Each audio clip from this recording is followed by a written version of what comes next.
hope you're having a wonderful day. It started off a little slow, gap down, heard a lot of M&A activity, people talking about the bubble, and then a couple hours in, bro, we just started ripping. There was a NVIDIA OpenAI deal. We caught that 2 minutes before the news dropped. We had it on screen.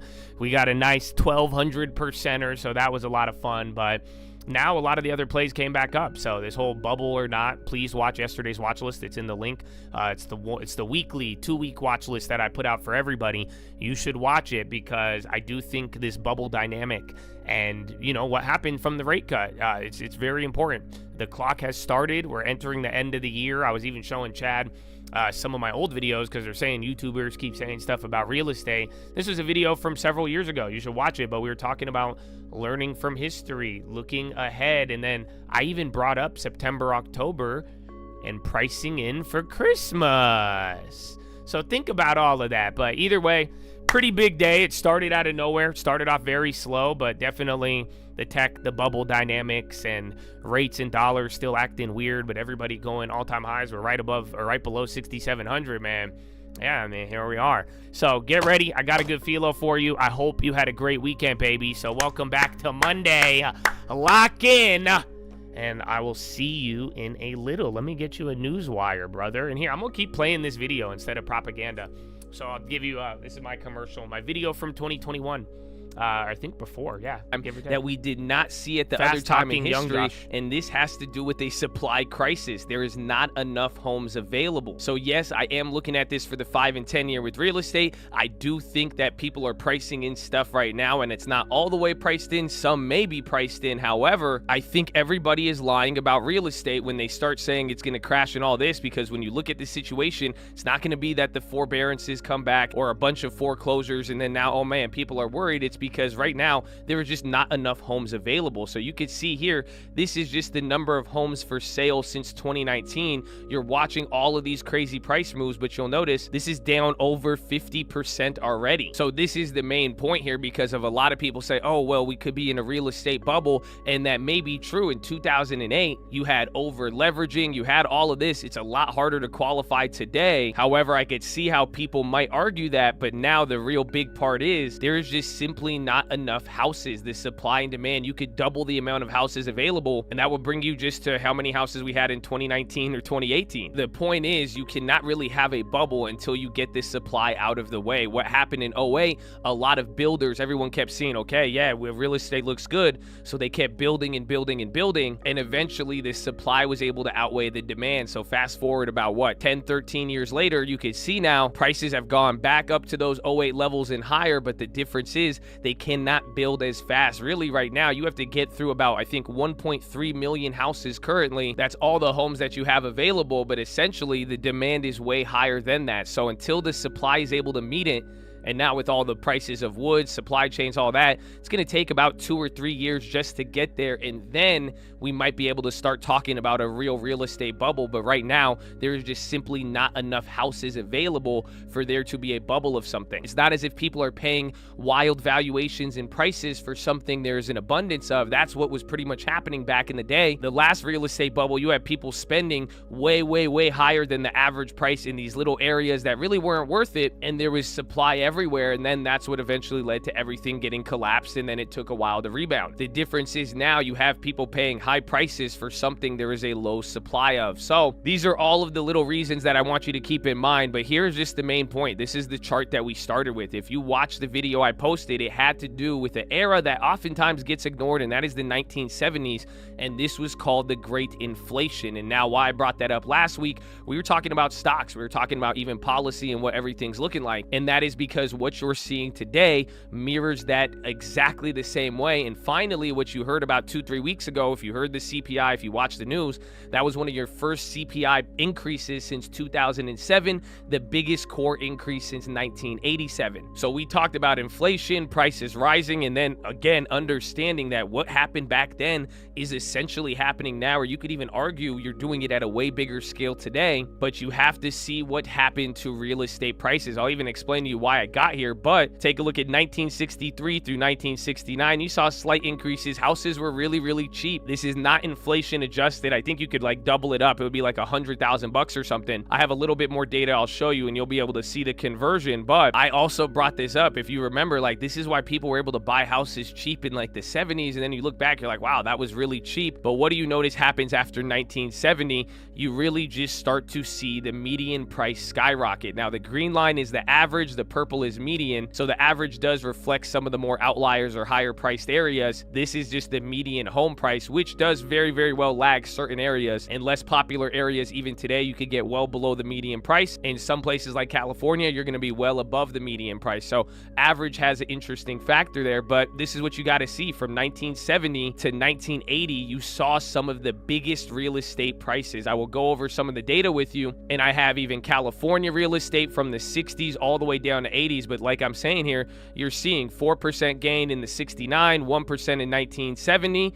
And then right after all of these inflationary policies back then, that's where you start to see real estate go crazy, and it starts to look like exactly what you're seeing. You start to get a 9% year, then a 7% year, then 9.2, then 10, then 20, then 16. I love this video. I can't believe it, bro. Honest, all of them. Not you guys are tripping at how I sound. I'm tripping at the bro. Are you?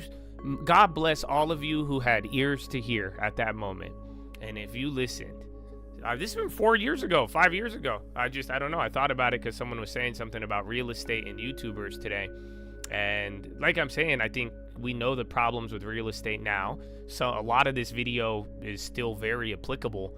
But, you know, we're actually 4 years in now.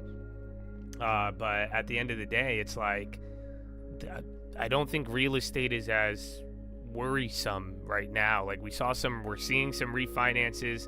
Some areas have high inventory, but like with everything going on, if you're in like a bubble, I mean, right now real estate is the cheap one. Real estate relative to almost every asset is not there. And like we're saying, right, if comparing this video, we're like still right here.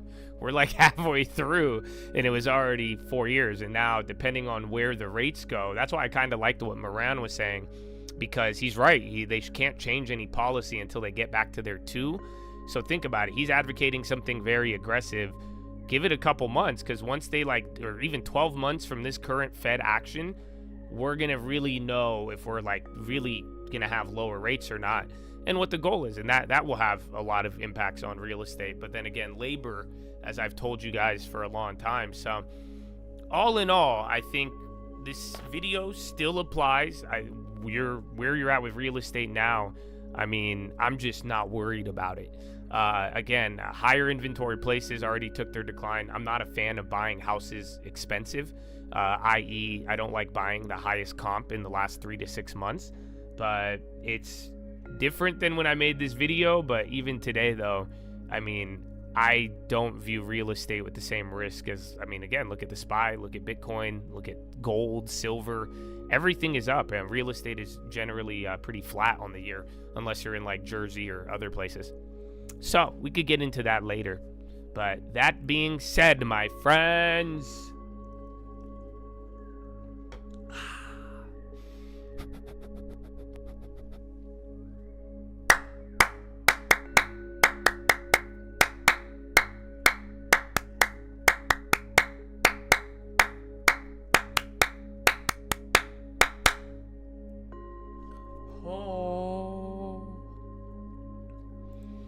ladies and gentlemen, boys and girls, liquid A, LQDA, 5%, 4%, kind of a liquid.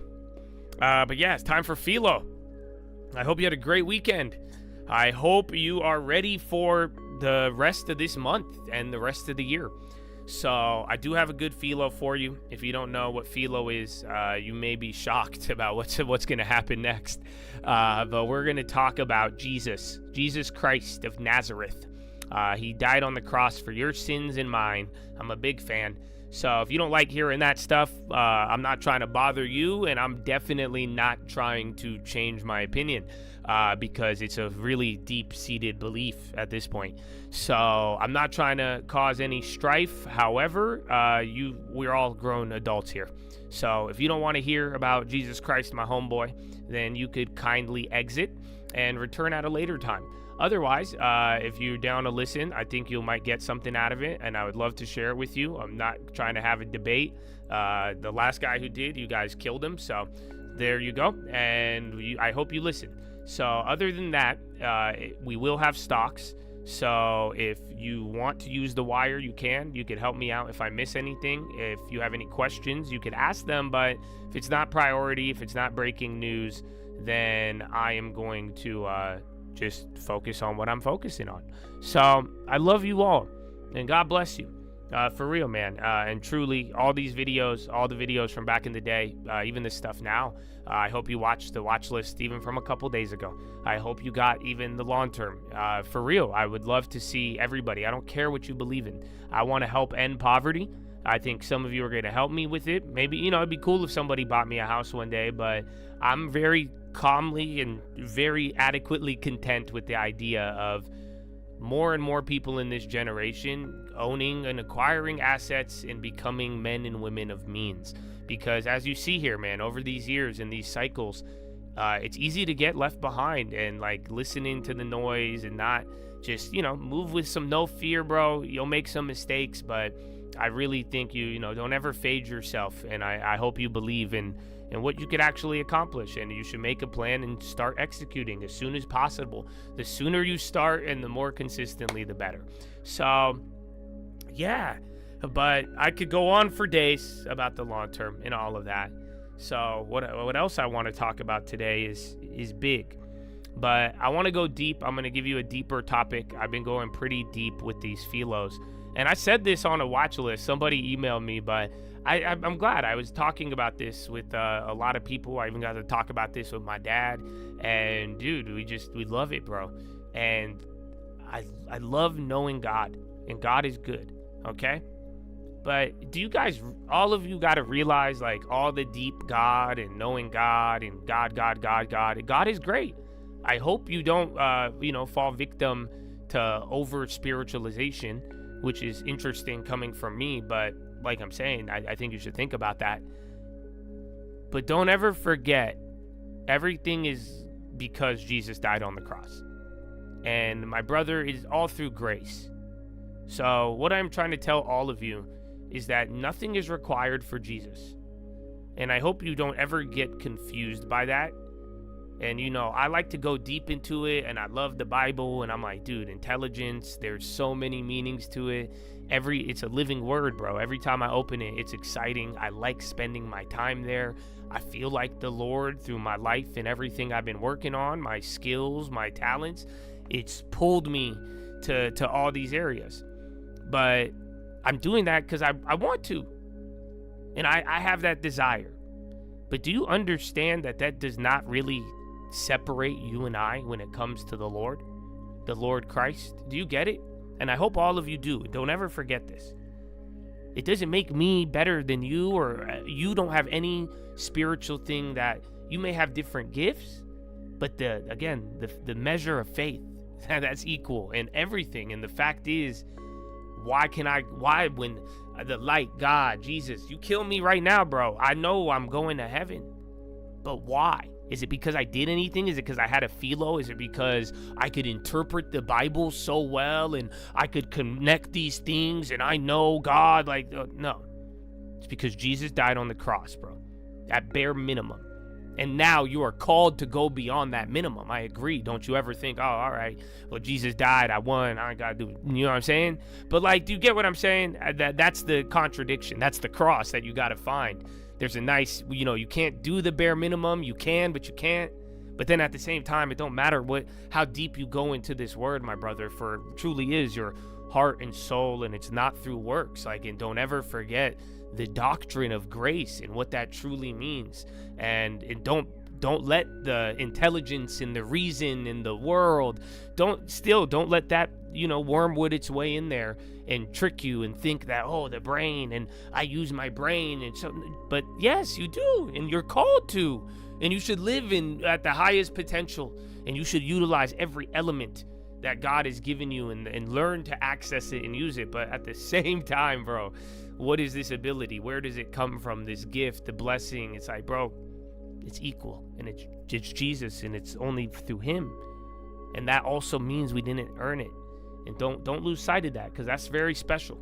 So, and even for all of you. So I hope you always know that. And with all these Philos, I do think you should go deep, and I think you should have your time with God in your secret place.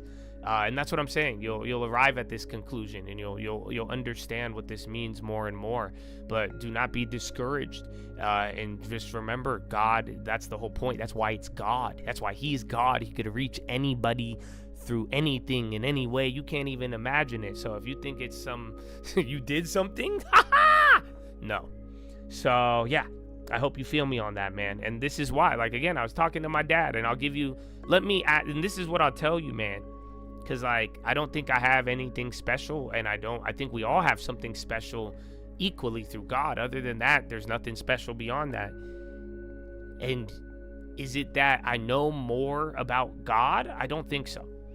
But I am very confident, and I do know the base level about God. And I hope you do too, Chad, all of you. So let me ask you. I'll ask you the questions my dad asked. This is what my dad asked the Attorney General of Egypt before they threw him in prison, because he converted. He changed religions. My dad converted from Islam to Christianity back in Egypt, and they threw him in jail for it. So he said this to this guy. He asked him this first question.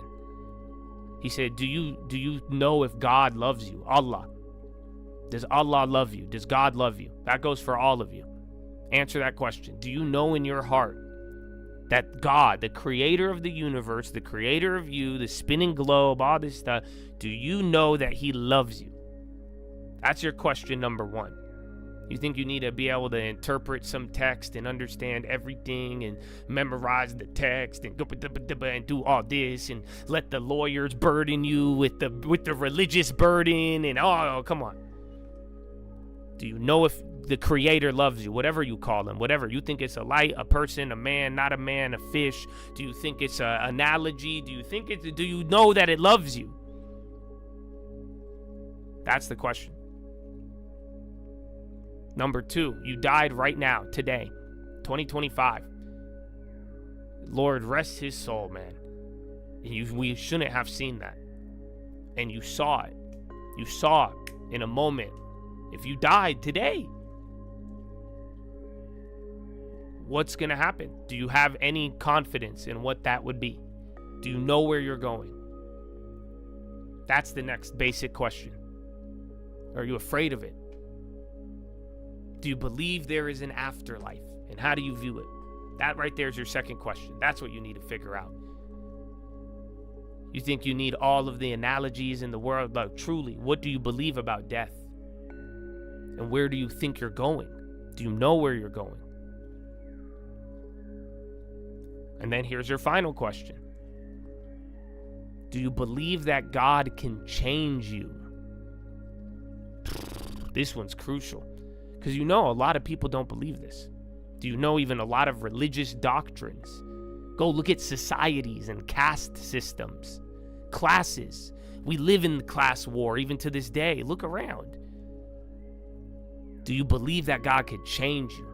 Do you know in your heart that change is possible? In your mind, everything. That's a very important godly question. Change. You know that, right? Do you believe you could change? Or are you damned to what you've been born to, experienced, anything? It's not saying you didn't go through things or don't have things going against you, but it's, did you believe that God could change you? That's a very deep question. So there you go. You answer those three questions. I don't think there's anything. That's what we're talking. You want to know God? Those three questions. That's what I know about God. That's what gives you confidence. That's what's gonna stoke the fire within you to make you want to learn more, but do you think that has anything to do with you're learning more or learning less did not do anything? I hope all of you too, because you could read a menu all day, but it doesn't fill you up. Okay? So I love a lot of things too, but at the end of the day, you must apply it. But again, you were given the blessing without ever applying it. That's the contradiction. So I hope you figure it out. And again, I hope you're not discouraged. I hope you're encouraged. So that's the first part. Where do I go with part number 2? I think this will be like kind of the main one. So I think I'll start with this one, man. Because I think this is actually important. There's 2. This will be your second intro, and then I'll tell you the main philo of the day. So I was just even telling you the importance there of change. And that's something we were talking about even a little bit last week.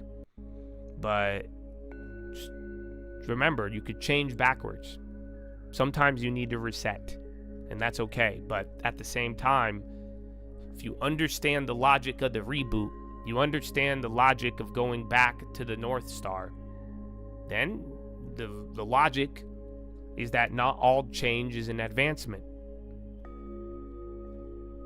So be mindful of how you're changing. Whether you are changing backwards or changing forwards. I mean, and that's the funny part. We're all doing it. How many of us are conscious of it? Are you conscious that you're changing forwards or backwards? That's a whole nother topic. I would have an idea, but you cannot change by ignoring the established boundaries of God. This is something I want to talk to you more with, because it's, again, principles, precepts. Just remember, systems. You need something functional. So it doesn't matter if you're changing forwards or backwards. You have to follow the boundaries of the law, or the boundaries of God. Order. We were just speaking of this. Oh, man. Like we said, simple. You just fall out of order. Certain actions cause things to get out of order.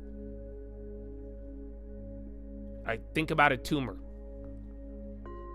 Did you know a tumor is actually like good cells? So a tumor is a bad thing, but it's a bunch of good things. It's too many good cells replicating. They replicate too fast. So it's not that it's bad, it's out of control. Ta-da! Do you see what I'm trying to tell you with change? I don't care if it's forward. I don't care if it's backwards. I care if it's in control. My brother, you want to follow rules, you want to break rules. Are you in control? Do you not see everything I've been talking about, even with the philo, and even how with your mind? You need control. You need authority. You need to command it. I mean, Napoleon Hill will even tell you. Wake up every day as if you are a commander. Are you doing that? So, because even good can go against you if it is out of control. Again, how many times have I told you? Sometimes the biggest problem I've seen on the other side is people letting success become their biggest failure. You need control. So my brother, again, richest man in Babylon, he says the budget. He says, why would I limit myself? He says, you're doing it for you. It's your own. Now, you're right. Don't let any man control you. Don't let anybody control you, my friend. But I hope you control yourself. Fear, for every man is a liar. Fear no man. But I hope you control yourself. See, and that's what led me to the next one. This one's quite interesting because I know you've heard this. And it ties into this, the order. There is principles, precepts. That's why I like Proverbs a lot. That's why I like the ancient texts. Because I like to know the principles and the precepts of the world and even God. I like, again, gravity is your precept. I like precepts, though. Again, how people behave. We talked about it the other day. Programs. And people, we're all kind of programmed. Someone said, how does it mean, are we not in a simulation? No. Doesn't mean it's simulated, but we're all programmed with an act, like dogs are programmed. You know, doesn't mean they're going to do the exact same thing, but you present certain stimulus, it's going to do something. It's a program. So principles, precepts, program, I love them all. You have to understand how these work. I mean, a lot of it, you even see it in the market. But now I know you've heard this, so now think about this. And think about, again, remember we even read Psalms? David will tell you that I love the Lord's precepts. I love the Lord's precepts. Again, making songs, that's what we're going to talk about. Making songs for the Lord. I love his precepts. I know you've heard this before. Tell me you haven't. Ephesians 6:12. For we wrestle not against flesh and blood, but against principalities, against powers, against the rulers of darkness of this world, against spiritual wickedness in high places. Have you ever heard that? For we wrestle not against flesh and blood, but against principalities, against powers, against the rulers of darkness, against spiritual wickedness in high places. Trump railroad tweet. I saw one come up here earlier. Word. So what's the part about that then? So what stick out today? I was just telling you about the precepts.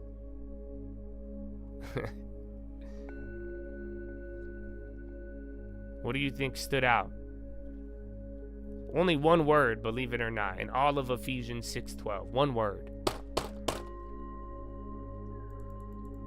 Yeah, I saw the Kazakhstan one. Was that it? Yeah, it didn't move the railroads. What's the word?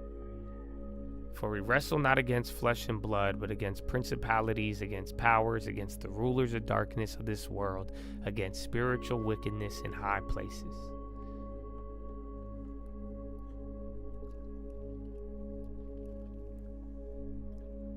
The word, my friend, is principalities. Yeah, think about it. Bro, what was I just telling you? Precepts, principles. Think about principles and now think about principality. What is a principality? I know you've heard it, but think about it. Think about where the word comes from. Principle and principality are brothers. Principality is a power that rules through principle. Oh, I hope you feel me, bro. You don't think that's crazy? This whole time it said word for word. It's like, bro, what do you mean flesh and blood? You're not fighting what you think you're fighting. You're fighting principles, brother. You're fighting programs. That's it. You're fighting precepts. You are either going to have the right precepts or the other precepts, the other principalities will be working against you. I know the world's a scary place. The devil's a scary guy, right? Little gimp. I bet you it's just the principality. That power is just, it's running through the principle. You get out of, you know what that principle is going to be. You know what's going to happen if you get out of order, evil. It's very simple. But a principality is through principle. Principles, precepts. Oh, I hope you're seeing where I'm going.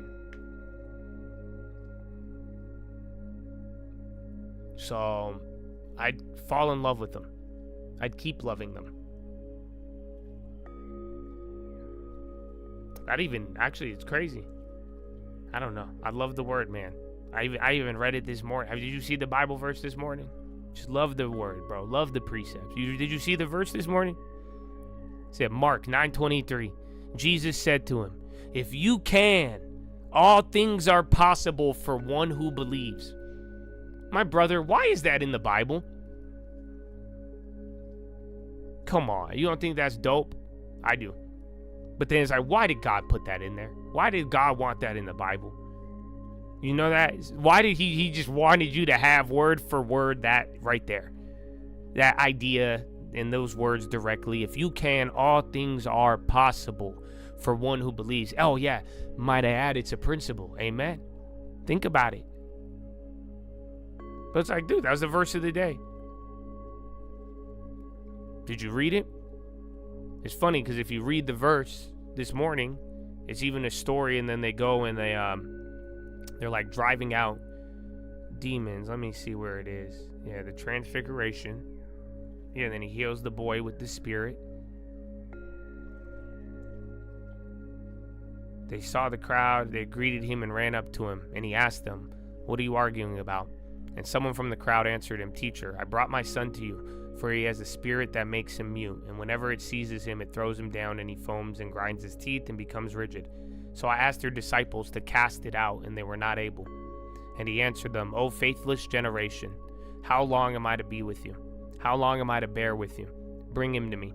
And they brought the boy to him, and when the spirit saw him, immediately it convulsed the boy, and he fell on the ground and rolled. And Jesus asked his father, "How long has this been happening to him?" And he said, "From childhood. And it often cast him into the fire and hot water to destroy him. But if you could do anything, have compassion on us and help us." And Jesus said to him, "If you can, all things are possible for one who believes." Immediately the father of the child cried out and said, "I believe, help my unbelief." And when Jesus saw that a crowd came running together, he rebuked the unclean spirit, saying to it, "You mute and deaf spirit, I command you, come out of him and never enter him again." After crying and convulsing, it came out, and the boy is like a corpse. Most of them said he is dead, but Jesus looked to him and lifted him up, and he arose. And when he had entered the house, his disciples asked him privately, "Why could we not cast it out?" And he said to them, "This kind cannot be driven out by anything but prayer." I've read you guys this before. How can I overcome my belief? But like I said, I love that story's in there. The words of Jesus. He just wanted to tell you all things are possible. But that ending, and when they're like, "Why couldn't we do it?" He said, you want to do that, you need prayer. I bet you they prayed, bro. You need real prayer. That's preparation. It's a different level. Again, I've read that. I'm not even sure that's the correct interpretation. But this morning, oh man, I was very happy to read it all. Because I said, that's dope. That's a cool dude. I'm glad he wanted us to know that part in writing. But yeah, that was a side point.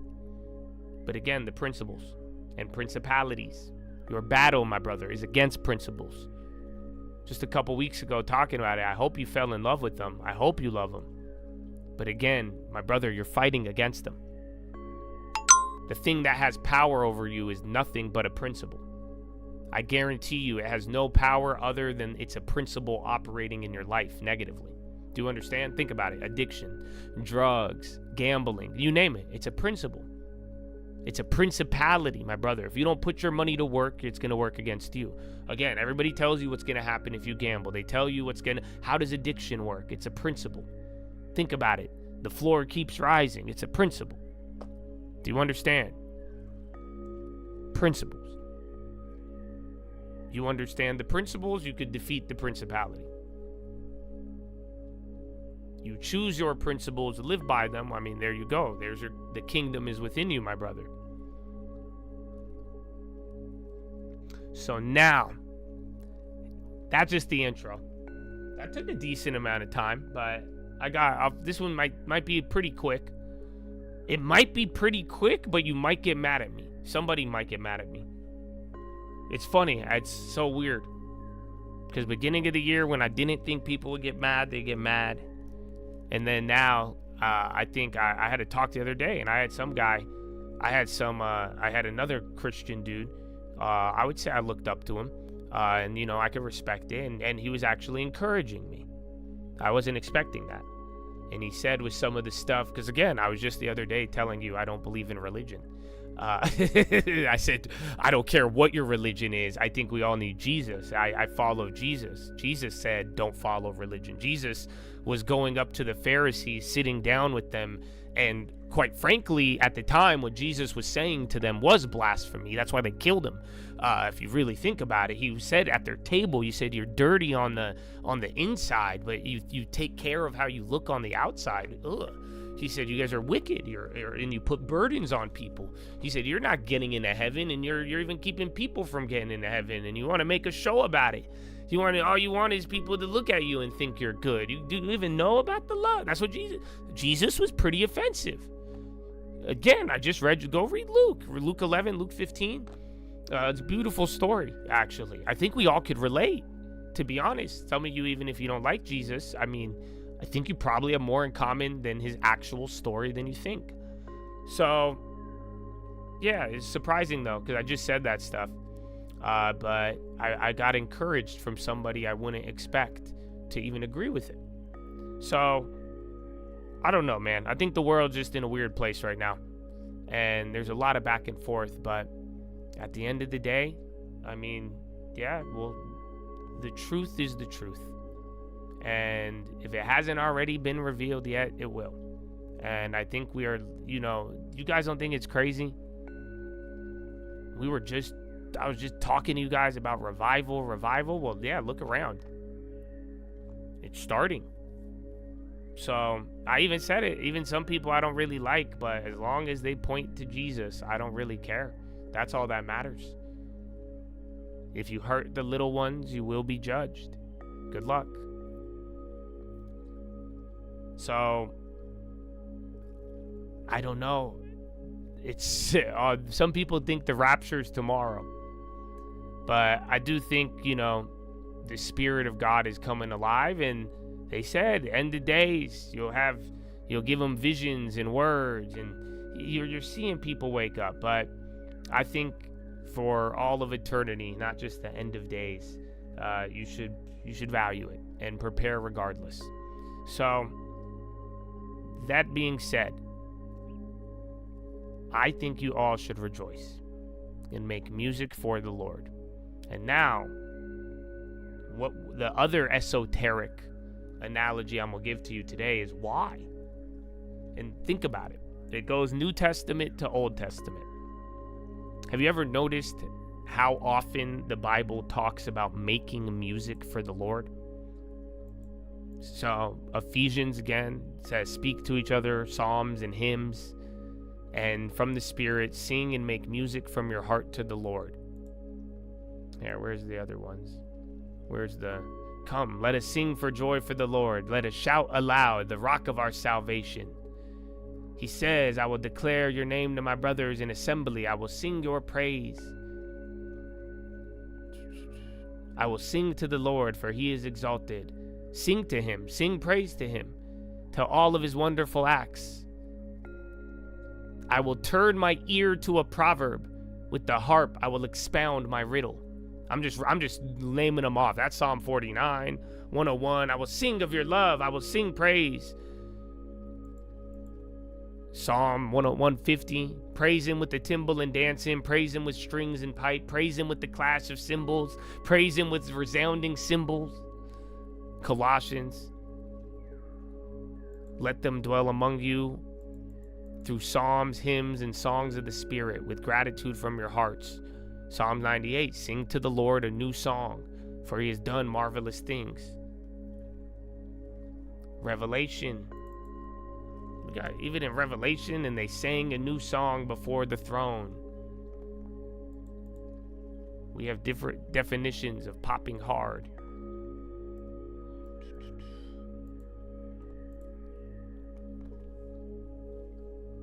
So why does he say make so much music for the Lord, bro? You don't think that's odd? There's a lot. Some you could read them as like a phrase. Some you could read them as a command. But make music for the Lord. Why? Do you want to know why, my friend? It brings joy in your heart, like it says. But it's actually good for your brain. Yes. So there's actually studies on it. If you want to go to the worldly part about like musicians and music and like both brain size to brain activity. But this is something that's been like a this was not too modern, I'd say, but a discovery. But music is known to kind of fire both sides or connect both sides of your brain. It's kind of like a bridge. And actually, think about it.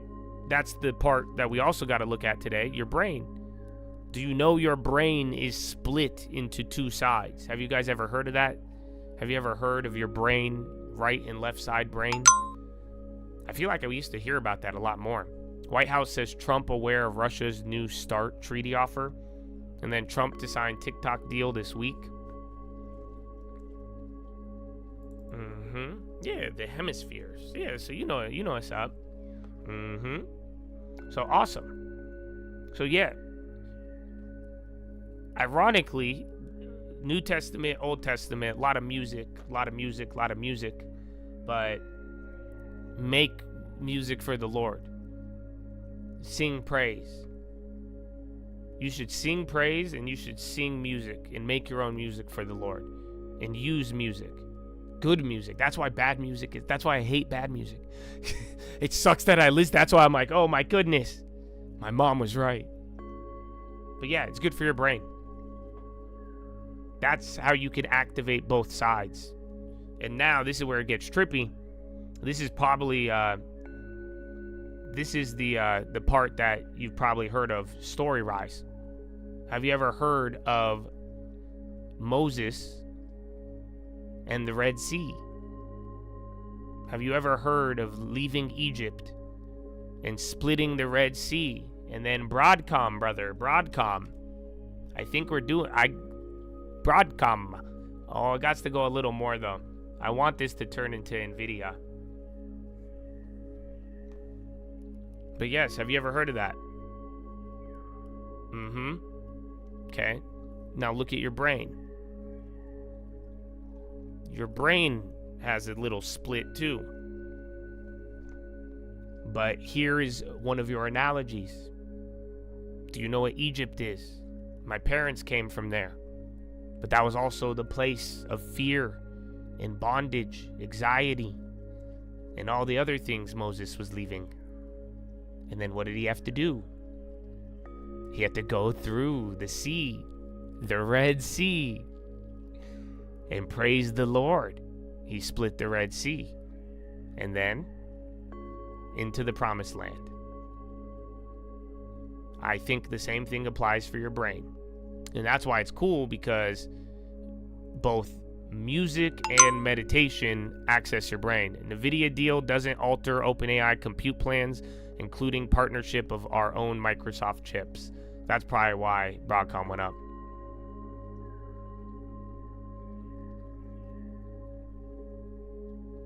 It is very crazy. So, like I've been telling all of you guys this.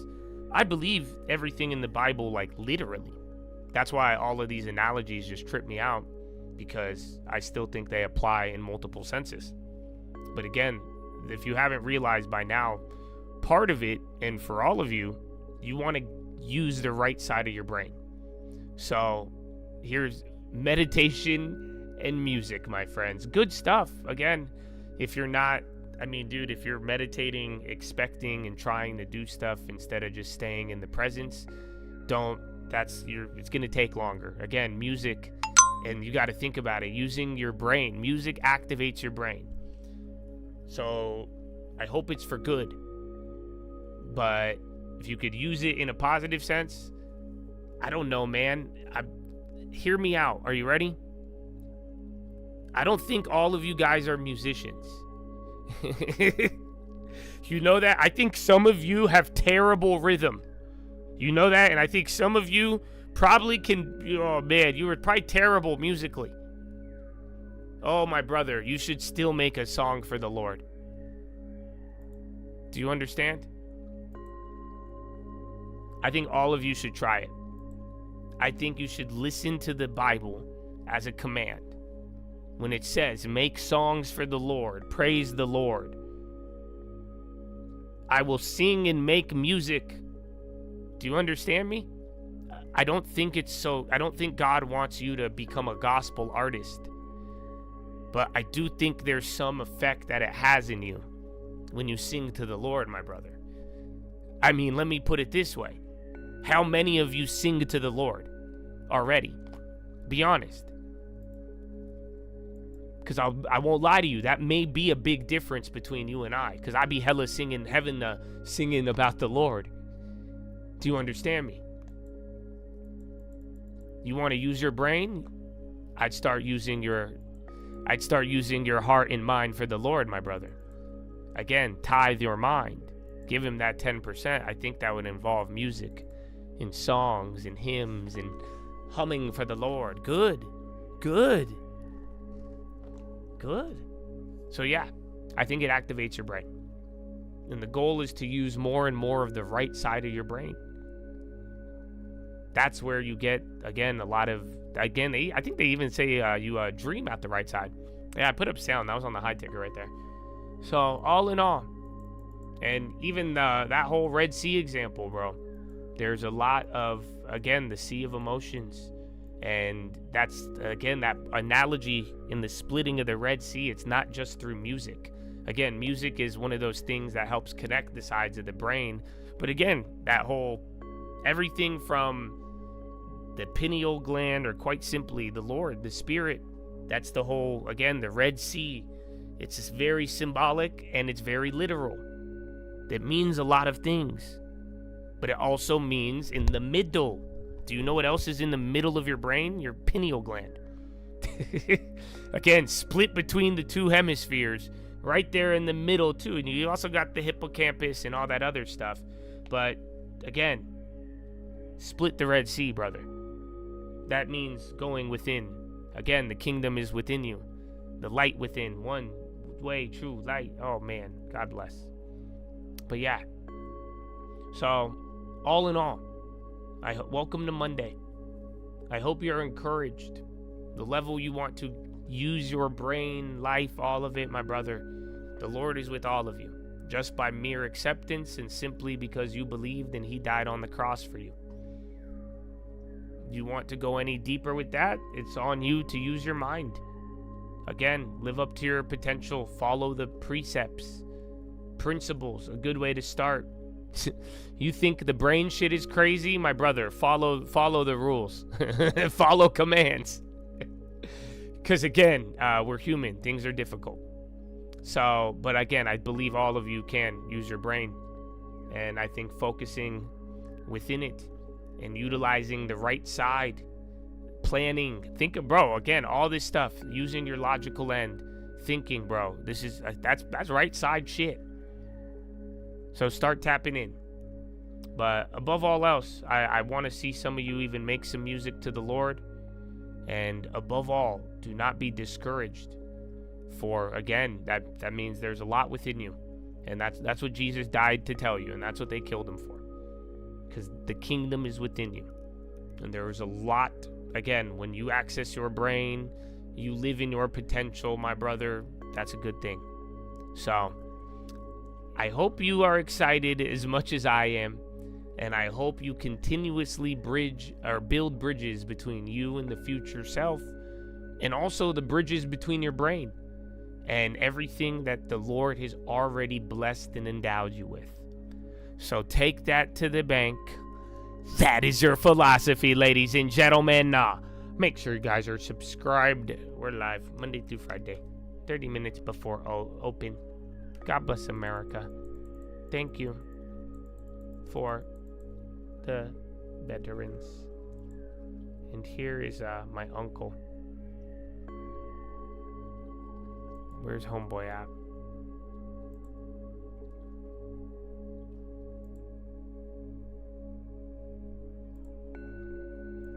The weapon I ain't busted. Amen.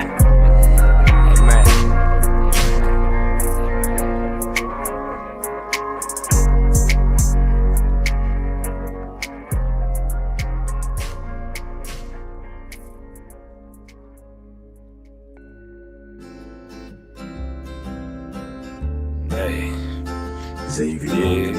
Why the people in the government pay more than the teachers? Why they always want my money? Both the liberals and preachers separate the church and state. But devil on my speakers, and they told us not to hate. But don't apply to Jesus, I don't know, no. I got a couple questions. If I said them all out loud, then you would treat me different. Whoa. I got a couple questions. Can you tell me anybody where I should direct? Why the people in the government pay more than the teachers? Why they always want my money? Both the liberals and preachers separate the church and state. But devil on my speakers, and they told us not to hate. But they don't apply to Jesus. I don't know, no. I got a couple questions. If I said them all out loud, then you would treat me different. Whoa. I got a couple questions. Can you tell me anybody where I should direct? A book about a man. He would travel many places. You could find him in a cave or a mountain. He was praying. He would talk about the enemy. They say Satan is Satan. It depends on the translation, but that's the point I'm saying. If I said his name Muhammad, would have told me that was awesome. If I said his name was Moses, would have told me that he chosen. If I said his name Confucius, would have said darn it, I know it. If I said his name was Jesus, then you changed the way you treat us. Mrs. Phillips traded time, Miss Pelosi traded stacks. Mrs. Phillips molded minds, Miss Pelosi knew her wines. One of them is worth millions, the other not a dime. And it happens all the time, so my question is the why? We still gon' live the same. Care more about the words they say, but not about the extra change. I think it's kinda strange. The younger generation thinking guns and war's the only way to really hear the pain. Why the people in the government pay more than the teachers? Why they always want my money? Both the liberals and preachers separate the church and state. But devil on my speakers, and they told us not to hate, but that don't apply to Jesus.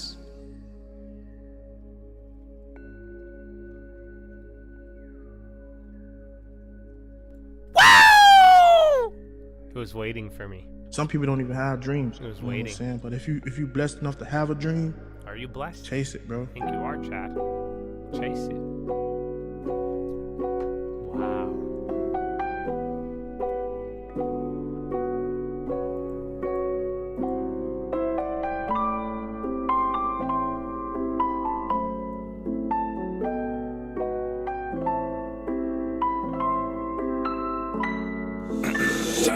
I had a dream like Martin, then I heard a couple of stories. Never met my heroes, never had one. Never wanted things I never had, son. I got it, then I grabbed them. Looking back, these bitches Southeast said them. Come on, don't ignore your sword for the war. Armor's no good if you leave that shit at home. I don't care if that match up with the drum. I ain't young, I ain't care about looking dumb. Out my way, we could talk when I'm done. Does it look like I'm finished? Even if I was, dog, I do my own dishes. Why the fuck you in my business? I ain't tryna be a menace. Need a couple minutes, but you're talking in your bitch and just show me that you don't get it. Look, now I wasted your time trying to reprimand, explain the basic shit so you could understand. I ain't being mean the way I teach the big leagues, ain't throwing underhand. I'm not the bad guy, I'm the best coach that you ever had. Something like LaMelo's dad, mama was an immigrant, $5 an hour working with Brillo pads. We got some things we shouldn't have, so I can feel down, but I don't ever think I'm really sad. Life a miracle, but I won't give you one. But I could teach you shit, and you'll walk away with dividends. Wish you'll bought more, and then you'll wish you did it young. You missed the first harvest, but tell me about the second one. Trying to build while looking at the clouds. I'm looking at my hand, then I'm looking at the ground. Peter walked on water, but fell. When he looked around, I heard that story all my life. I think I start to get it now. Slow in the fast lane, answers in my last name. They really didn't listen, that's a damn shame. But that don't mean my plans changed. Maybe just the landscape did what I said without a handshake. 3,004 an ounce, that sound like a fair rate. Word is gold, they only kept theirs too late. So I'm out with your new face. A snake can move a few ways, and life a bitch that lie about how the fruit tastes. Welcome back.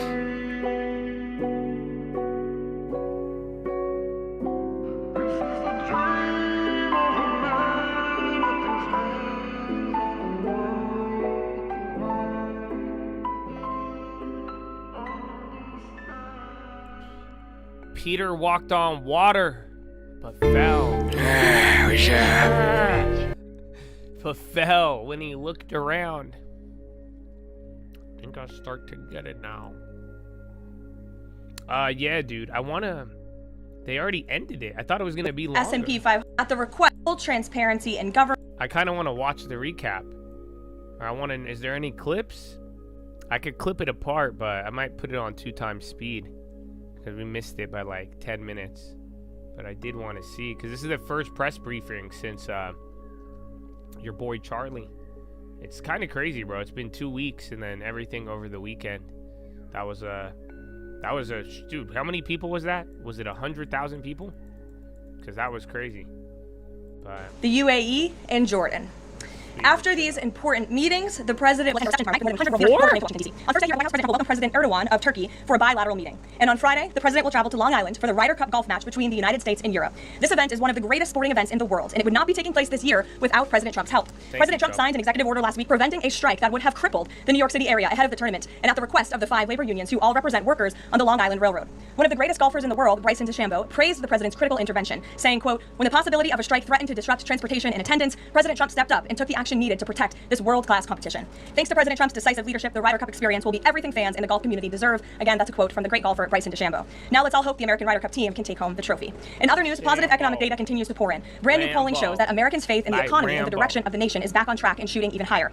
Home ownership is more affordable, with mortgage rates dropping to a 3-year low. For new home buyers, this represents a $250 decline in your monthly mortgage payment, or nearly $3,000 a year. And President Trump has made it very clear he wants to continue to see mortgage rates decline to a record low, just like they did in his first term. Thanks to President Trump's unleashing energy dominance, gas prices are dropping, and Americans are spending the smallest share of their disposable income on gasoline since 2005. Additionally, the annual cost to own and operate a new vehicle is down by nearly 6% over the last year. Americans are earning more, and they are spending more than ever before. After inflation outpaced for 26 straight months under Joe Biden, real wages have increased nearly every month since President Trump took office, with wages for blue-collar workers rising at the fastest rate in 6 decades. Retail sales are also booming, up 5% over last year, and the stock market is booming, and Americans' retirement accounts continue to do well, with the Dow, S&P 500, and NASDAQ all hitting new record highs. In fact, the S&P 500 is up nearly 15%, and the NASDAQ is up more than 21% since Election Day.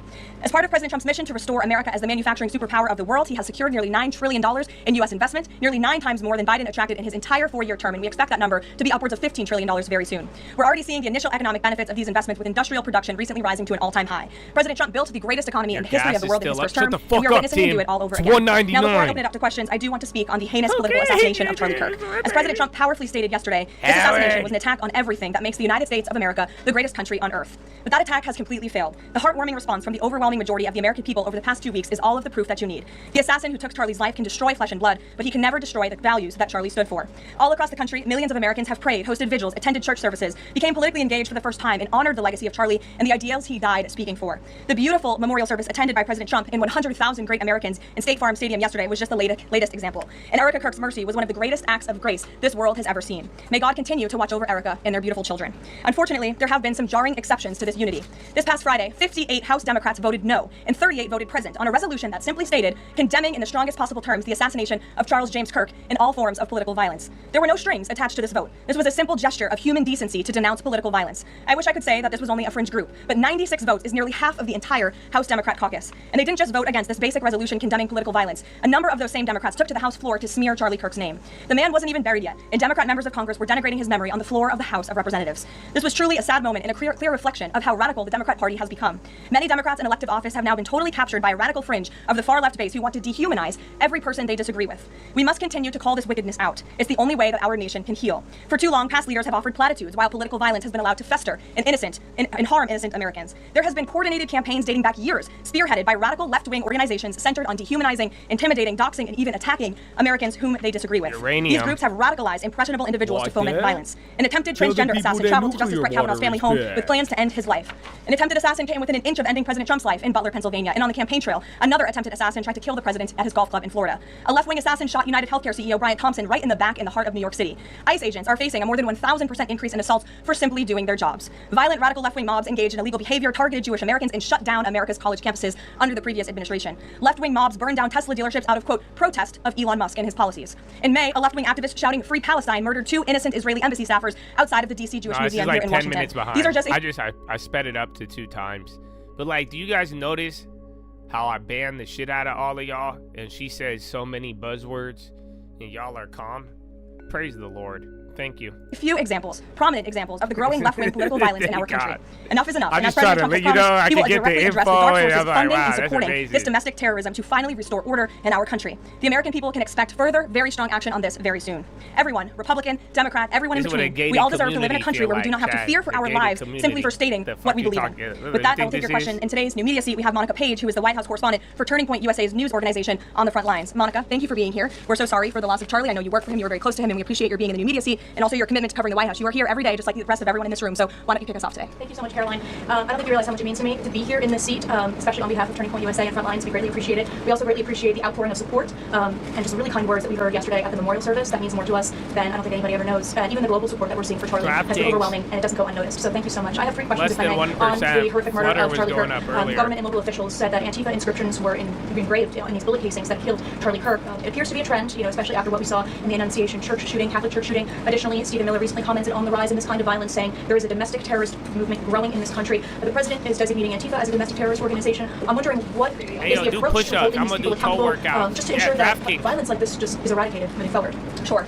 Well, Antifa is going to be designated a domestic terrorist organization. The president intends to sign that executive order very soon, as soon as it's drafted, as soon as today, later this afternoon. And this is something the president campaigned on, because we have seen a rise in violence perpetuated by Antifa radical people across this country who subscribe to this group. And unfortunately, it's gone widely uncovered by many in the legacy media. It also went completely ignored by the previous administration. Not anymore. Not only, as you mentioned, were the bullet casings subscribed with Antifa mottos, if you will, in the heinous assassination of Charlie, but there have also been more examples than I could read off for you here in this briefing room today of violence from Antifa. I will just read a few. In July 2025, several members of an Antifa cell ambushed and opened fire on officers at an ICE facility in Alvarado, Texas, shooting one officer in the neck. Also in July 2025, 3 Antifa members were charged with assaulting a police officer during a violent riot outside an ICE facility in Portland, which for weeks prior had been under siege from the local Antifa terror cell. In February 2024, a transgender Antifa terrorist detonated an explosive device outside of the office of the Republican Attorney General of Alabama. In July 2023, Antifa members linked to abortionist group Jane's Revenge firebombed pro-life facilities and vandalized churches. In January 2022, a suspected Antifa member was arrested for bringing a pipe bomb to a pro-Trump event. In January 2021, an Antifa supporter threatened to shoot police officers and Trump supporters outside of the Florida State Capitol building. Again, I could continue to list many more examples for those in the room who don't believe this is a serious threat to American safety and our national security, but this administration knows that it is. That's why the president will be signing this order. And we will also be most importantly looking at who is funding Antifa and who is funding these other violent left-wing groups that we've seen perpetuate so much crime and mayhem across our country. Thank you. And Charlie Kirk died exercising his First Amendment right, willingly debating, conversing with everybody and anybody. That was what he did. So what message does this White House have now to all Americans who feel like they are too afraid to express their beliefs, their values, their morals in the wake of such horrific violence? I think the president has answered this, and I will leave it to his response, Monica, where he so beautifully said, we have to keep fighting. We have to keep speaking up. We have to keep speaking our mind. I know that's what Charlie would want us to do, and we have a right to free speech in this country. The president supports it. It is protected by our beautiful Constitution, and Americans should not cower in fear. They should rise up in courage to continue speaking the truth. And on a lighter note, Caroline, I'd love to know what your favorite memory of Charlie is. Sure. Charlie was a great guy, and he was, of course, a very influential person in the conservative movement, in the MAGA movement. He was so helpful to the president during the campaign and to all of us who worked on that campaign, that historic campaign. I myself had many great memories going on Charlie's amazing podcast and his show. He was always willing to text people with words of encouragement. In fact, my last text exchange with him was the day before he died, and he was asking for my husband and I's address to send a children's book to our son. And I think that just speaks to the type of person that he was. And I know so many of us here at the White House are going to miss him very much. Thank you. Gabe. Carol, thank you. Regarding the autism announcement, sure. Why now? Does the administration have new data that hasn't been published previously showing a possible link between acetaminophen and autism? I know there's been many reports about what this announcement at 4 o'clock will be, Gabe. The president is very excited about this. I don't want to scoop the president of the United States and our Secretary of Health and Human Services, but what I can assure you is that Robert F. Kennedy and the incredible health team that this president has put together are really viewing things in a much different lens. And they are paying attention to studies in the gold standard of science and research that many in this city for far too long have turned a blind eye to. So I think Americans are going to be enlightened and proud of what they hear later this afternoon, but I won't get ahead of the president on exactly what that announcement entails. On a different topic, going back to the president's social media post from over the weekend regarding the DOJ and his seeming frustration that they hadn't taken action quickly enough. I want to point to something the president said during his inaugural address. Never again will the immense power of the state be weaponized to persecute political opponents. We will not allow that to happen. Is the president going back on his promise? No. In fact, the president is fulfilling his promise to restore a Department of Justice that demands accountability. And it is not weaponizing the Department of Justice to demand accountability for those who weaponize the Department of Justice. And nobody knows what that looks like more than President Trump.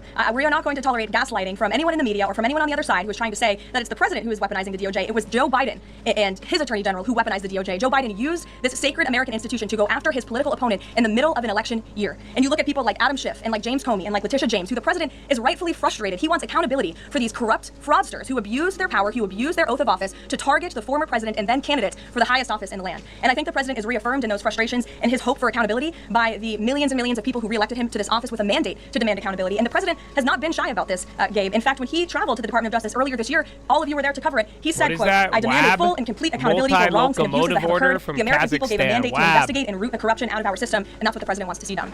Ed. On the autism issue again, there are reams of scientific research that suggests there's no clear link between autism and acetaminophen usage.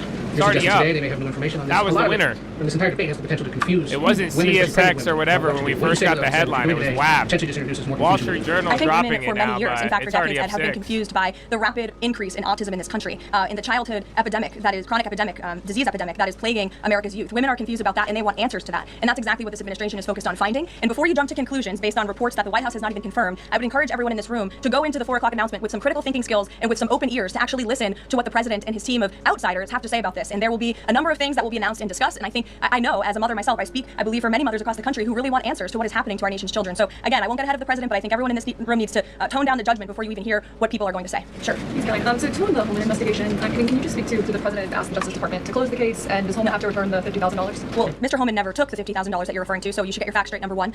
Number two, this was another example of the weaponization of the Biden Department of Justice against one of President Trump's strongest and most vocal supporters in the midst of a presidential campaign. You had FBI agents going undercover to try and entrap one of the president's top allies and supporters, someone who they knew very well would be taking a government position months later. Mr. Holman did absolutely nothing wrong, and even the president's Department of Justice, even Kash Patel's FBI, looked into this just to make sure. They had a number of different prosecutors and FBI agents who looked into this. They found zero evidence of illegal activity or criminal wrongdoing in the White House, and the president stand by Tom Holman 100% because he did absolutely nothing wrong, and he is a brave public servant who has done a phenomenal job in helping the president shut down the border. Mary. Thanks, Caroline. I have 2 questions. So dramatic because on the first one, the president said yesterday that the bullet hit Charlie, but it was aimed at everyone else. Do you and your colleagues have a heightened sense of fear following this shooting and this far-left violence we're seeing across the country?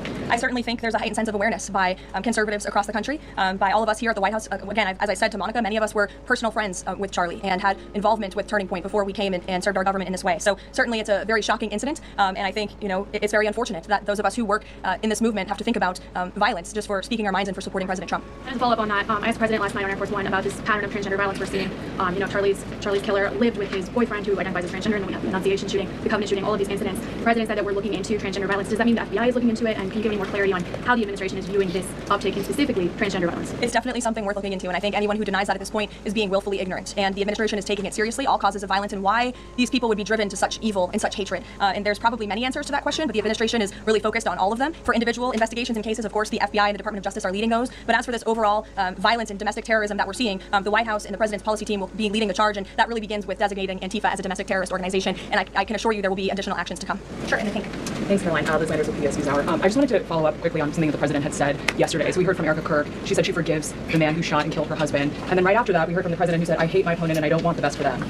How does that square with bringing down the temperature of political violence in this country? And then, if I could, I had a follow-up on Venezuela, too. Look, the president is authentically himself. I think that's why millions of Americans across the country love him and support him, including Erica Kirk, who you saw so beautifully was on stage with the president in an unthinkable moment, in the midst of an unthinkable tragedy, and was leaning on the president for support during that time. And he was there to give it to her, as well as the vice president and many other top-ranking cabinet officials. Caroline, on TikTok, the deal. How much is the deal? And Matt's just kind of getting clapped. When can we expect to learn how much the deal is being valued at? And then separately, who are the members involved in the deal? Like, can you share more details there? So I don't have a specific number for you, nor am I going to confirm the specific individuals and entities in the deal, Kayla, but I do have several details I'm happy to run through for all of you, and the president will be signing the deal, the official deal, later this week at some point. Under the terms of this deal, TikTok will be owned by a majority of American investors and controlled by a board of directors with extensive national security and cybersecurity credentials. In partnership with the U.S. government, Oracle will serve as TikTok's trusted security provider, and they will independently monitor the safety and data security of all U.S. user data on TikTok's platform. Americans' data will be stored securely in the United States without access from China. All U.S. user data will be stored on servers operated by Oracle in the United States, protected from surveillance or interference by foreign adversaries. And the algorithm, I know this is a question many of you have had, will be secured, retrained, and operated in the United States outside of ByteDance's control. And TikTok will remain globally interoperable, meaning TikTok users in the U.S. will be able to see videos posted by users in other countries and vice versa. While I don't have a number on the specific deal, we do expect that thanks to the president's leadership and the securement of this historic deal, businesses using TikTok will generate as much as $178 billion in economic activity within the U.S. over the next 4 years. So this is great news, not just for the millions of American youth who use TikTok. Their data will be safe and secure with this new deal. They'll continue to use this very fun app, but it's also great news for all the small business owners who have really been able to make a living off of the use of TikTok as well. And if I could just get one more as it relates to China, on crop prices with farmers, as there's still no official trade deal with China, farmers are getting a little bit antsy, navigating, prices being weak and not strong. How is the administration, thinking about farmers right now? Is there anything we can expect to see from the administration on, sort of bailing farmers out should prices continue to not work in their Well, favor? the administration is completely understands the anxiety of farmers. We're very much aware of this issue. It has been a part of our discussions, the trade team's discussions with their Chinese counterparts. As for any specific actions, I don't have any news on that for you today, but I can fully assure you the entire National Economic Council in this building, as well as our Secretary of Agriculture, Brooke Rollins, have been talking with the trade team about this. There's been many meetings on this, and they are on the ball, but I don't have anything specific for you today. Sure, Selena. Thanks, Caroline. But the case against Letitia James was extensively investigated for 5 months, and President Trump's handpicked Attorney General Eric Sieber could not find any evidence that he committed a crime. So is the president saying here, does it matter if there's a crime, he just wants his political enemies to be charged? Well, let me just walk you through Letitia James. Letitia James completely abused her oath of office. Letitia James was actively and openly engaged in lawfare. You talk about weaponizing the Department of Justice. What was Letitia James's campaign slogan? It was prosecute Donald Trump. She was saying she was going to prosecute Donald Trump before she even knew if Donald Trump committed a crime, which of course we did not. Those are not the words of a serious prosecutor. Those are the words of a corrupt politician who is abusing their power. She actively campaigned on that. She also led the witch hunt, the financial fraud investigation against President Trump and the Trump Organization, and an appeals court tossed that case out, a $500 million civil fraud penalty in August, which was another win for the president and exonerated him of this witch hunt and showed that this is an individual who is corrupt and abused her oath of office. And we also have evidence of her mortgage fraud. An April report from a white-collar fraud investigator found that there was documented evidence that James engaged in a consistent pattern of financial and property disclosures that raised serious legal questions. But why won't the president accept the conclusions of his Justice Department to not bring charges against Letitia James? In fact, you had Bondi and Blanche top DOJ leadership who were against ousting Eric Sieber, who again was picked by President Trump. I just answered that question for you, and the president has every right to express how he feels about these people who literally campaigned on trying to put him in jail, who literally tried to ruin his life and ruin his businesses, and he wants to see accountability for those who abuse their office and abuse their power. And Letitia James absolutely did that, whether you want to admit it or not. Is that not retribution, though? Jeff, it's accountability. Thanks, Caroline. 2 foreign policy questions. President Putin has offered President Trump a 1-year extension of the most recent treaty limiting nuclear weapons. Does the White House have a reaction to that? Does the president want to accept that offer? And then one separate issue, just generally, what is the president's response or reaction to the number of countries this week who are planning to or have recognized the Palestinian state? 2 great questions, Jeff. To your first question about Russia, the president is aware of this offer extended by President Putin, and I'll let him comment on it later. I think it sounds pretty good, but he wants to make some comments on that himself, and I will let him do that. As for all of these Western nations that are recognizing a Palestinian state, the president has been very clear. He disagrees with this decision. He spoke about that in the UK, standing right next to his friend, Prime Minister Starmer, and he feels this does not do anything to release the hostages, which is the primary goal right now in Gaza, does nothing to end this conflict and bring this war to a close, and frankly, he believes it's a reward to Hamas. So he believes these decisions are just more talk and not enough action from some of our friends and allies, and I think you'll hear him talk about that tomorrow at the UN. Kristen. Just going back to this Letitia James story. What does crazy. President Trump plan to do if the Attorney General, Pam Bondi, tells him that there is not enough evidence to bring his political opponent's cases or the charges? That's a hypothetical question, Kristen. That hasn't happened at this point. But we did see one U.S. attorney not be able to find evidence, and now they no longer have a job. Is that something that you would consider? Look, the president stands with Pam Bondi 100%. He made that clear this weekend. He answered questions from all of you last night on Air Force One. He said the same, and that's how he feels at this moment. Just one more thing on the Attorney General. Go ahead. Caroline, would the president support designating Russia as a sponsor of terrorism if it does return kidnapped Ukrainian children? And secondly, we just found out through questioning that Hunter Biden sat in on discussions of his pardons. What's the White House response to that?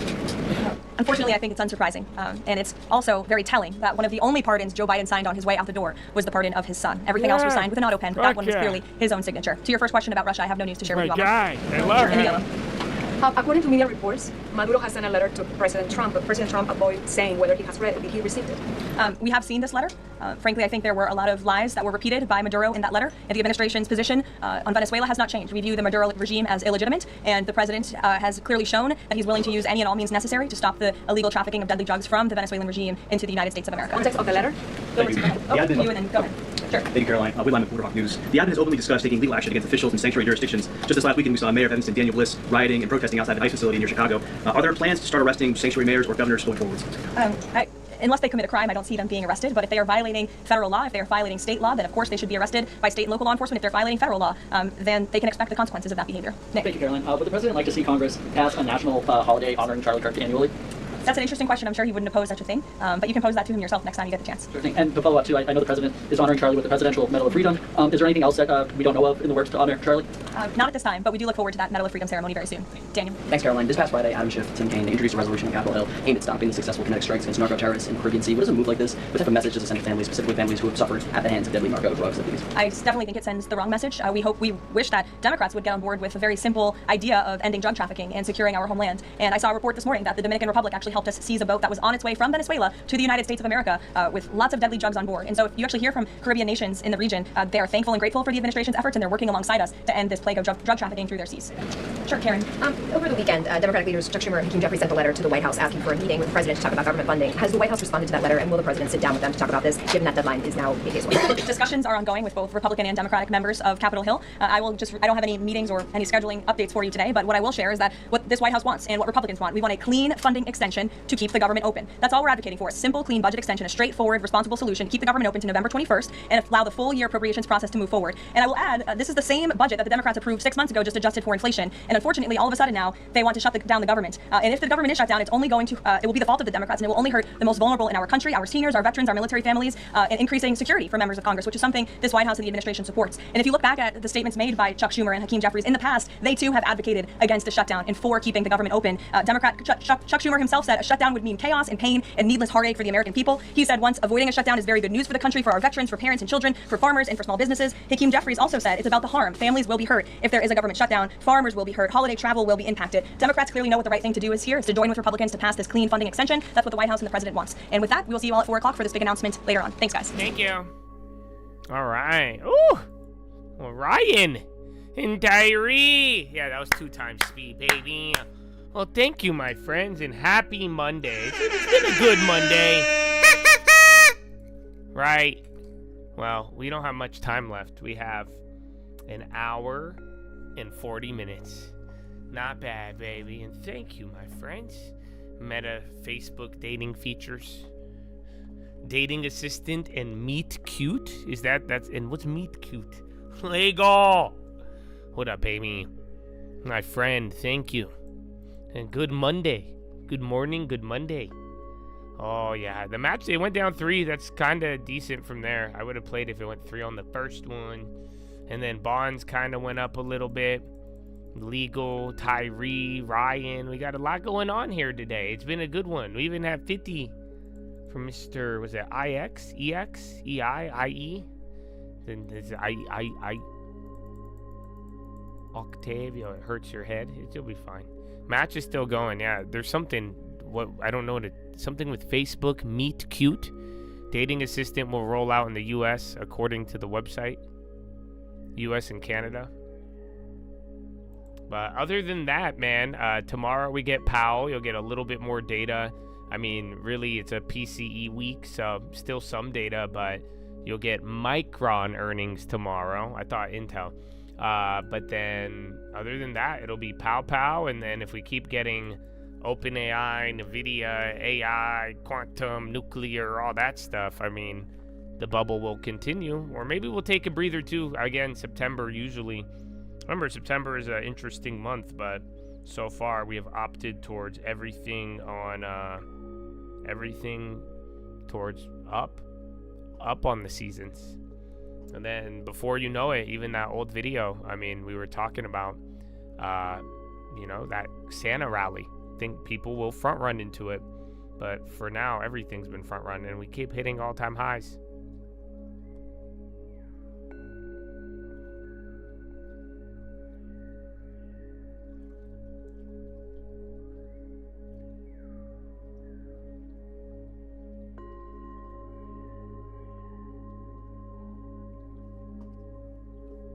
Is Powell on? He might. I think he should be talking monetary policy, and there's a bunch of other Fed speakers this week. Again, we just had Moran as well.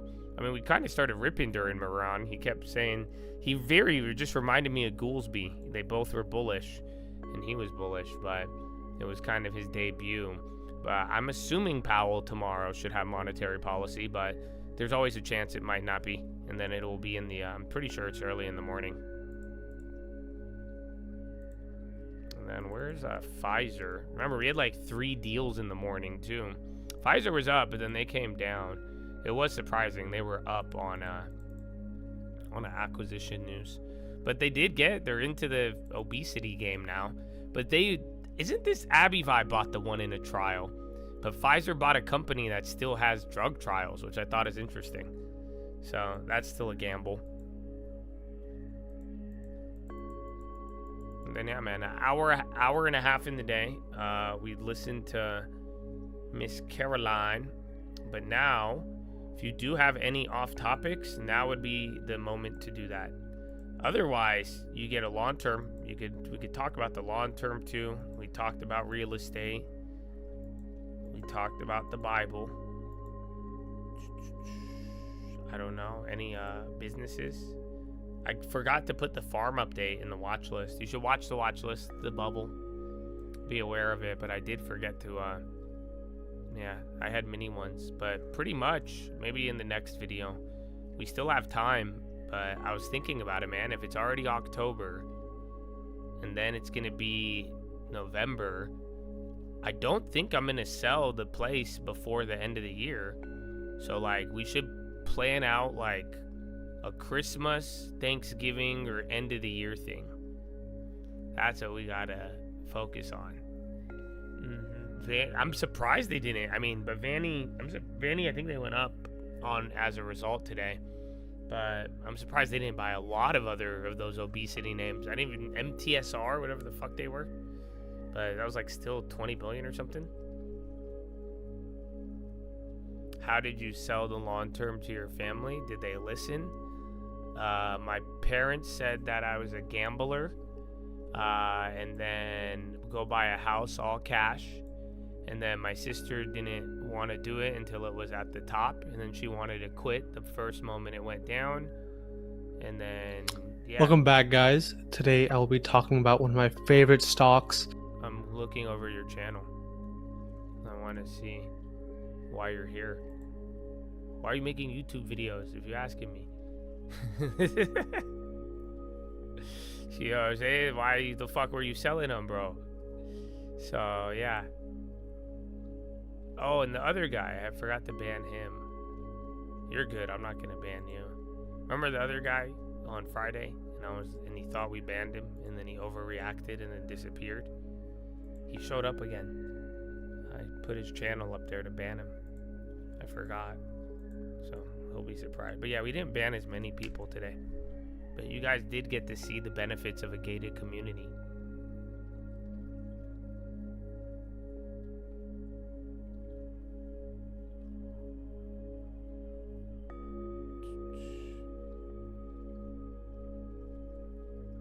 But yeah, like I was saying, we need if we want to do something end of the year, we should plan like one event, and that way with a lot of lead time. Or I don't know though. I thought about it. I was like, how are we gonna?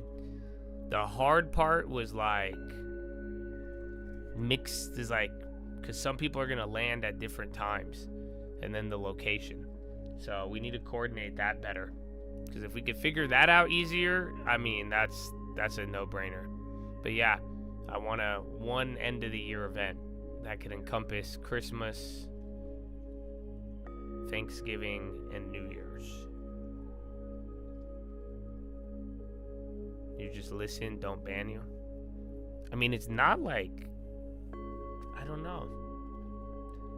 I feel like half of the bans are right when I say don't do this, and then they just want to do it. So other than that, it just sometimes I don't know.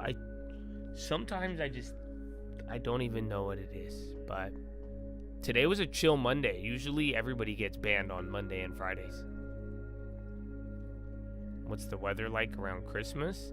Oh, it might rain, but it was a little rainy, bro. It kind of rained over the weekend, and I got these big ass fucking, like on the dirt road to the farm, there's like these big ass rain rivers now, and it's kind of fucked up.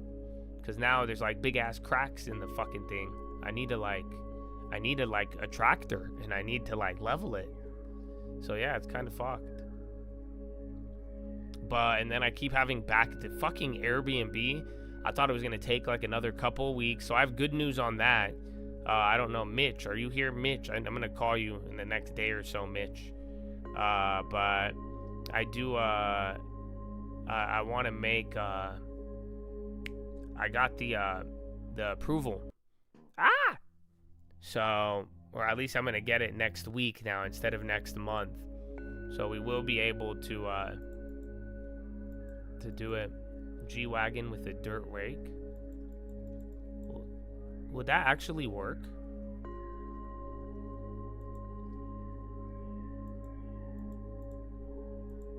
That's good. I would watch Friday's Philo. So I will pray for you, but you're not allowed to talk about it anymore. So we used to have a prayer request wall. I don't know if it's still in the description, but we'll pray for you. But your whole Chad Facts is bringing that energy in. So I love you. I really do. And I went off and I had to even ban a couple people on Friday because you can't, I don't think it's good for you to keep reinforcing those beliefs and thoughts and all that over and over and over and over and over again, especially in terms of like the mind, the subconscious, the conscious. So we will pray for you, but I want you to command good things, and I hope only good comes out of you, and stop repeating the I struggle. I don't even like saying it because it's bad. So yeah, and I don't want that in the chat room. I know you guys have to deal with it. You could reach out to people privately. You could reach out to me privately, but you need someone to pray for you, we will. But at the same time, a constant barrage of saying and repeating negativity online and even bringing it to chat rooms. As I said, maybe watch Friday's video, and even going back to some of the other Philos. Because I remember a couple weeks ago, or like a week ago, we had somebody really like, it's intense. It's not good for you. It's not good for those around you. So keep your head up. But remember, even with prayers, you have authority, brother. So stop repeating that you don't.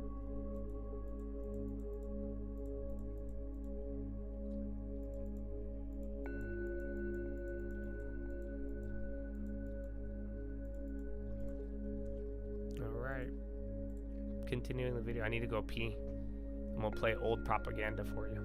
28, we saw about 30%. So I think we're around like right here because we got that last year. But notice from 1970 to 1980, that 10-year period, you just started to get some of the most biggest and wildest real estate jumps out there. So I really hope you watched my video last week about why inflation can have an effect on the market here. But hopefully you see all of this information. It applies to stocks, real estates, crypto, whatever you want. But I'm a big real estate investor and I love real estate. So this stuck out to me. But let me even show you a little bit more here, because a lot of people oftentimes are saying, well, if the market crashes, real estate's going to crash. And the usual example I like to go back to is the dot-com bubble, because a lot of people are like, wait a minute, if stocks crash, it brings everything down. No, this is why people like real estate. What you saw in 2008, that was a unique situation caused by the over-leverage, lack of oversight, and practically just fraud mixed with people just profiting off of it. But if you come here leading into the dot-com bubble, you can see 1997, 5% increase,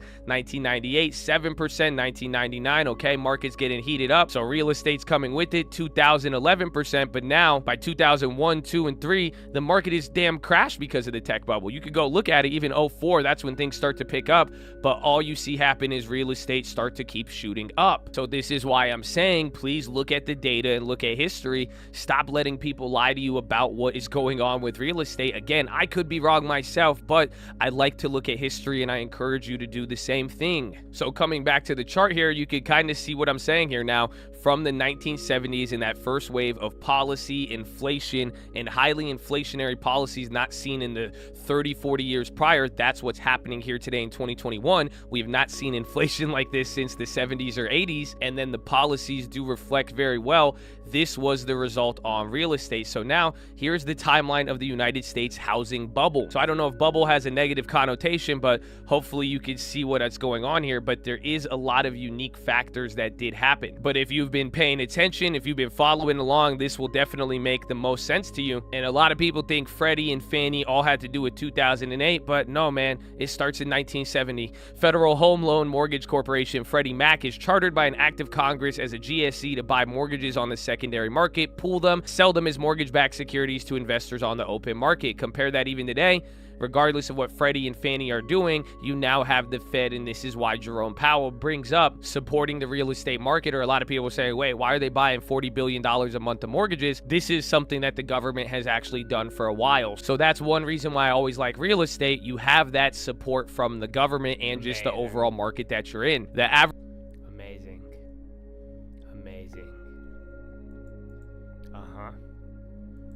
Oh, I think I've told the guys at the farm with my voice. Do you know why I think I sound different to some of you? But I do think there was a big change in my voice. But do you know what it was? It's really funny. I think it was my hernia. Because like before my hernia, after the hernia, And all of it was like, yeah, my hernia, bro. I think about it. I think my voice was like higher pitched because like my fucking intestines were hanging out. And then after the surgery, like I would like, it was harder to like talk, and then I fully like I think recovered. And then now, yeah, I have my intestines back into place. I don't know. That's just what I'm guessing. I just make wild guesses in my life. Unless it's the microphone or I just fried my voice from talking to you guys for like 1,700 hours a year straight, give or take. So, not bad. Yeah. Probably a mix of all three. That hernia, though, was a trip. Because I told you guys, for the longest time, I thought it was a fucking 8-pack. I thought it was an extra muscle. I was like, I am so swole. I was like, I'm so glad I'm going hard in the gym. But, yeah, it was, it didn't. That wasn't it. I'm glad, though, the other side. Some people get the double hernia. So, we've been good.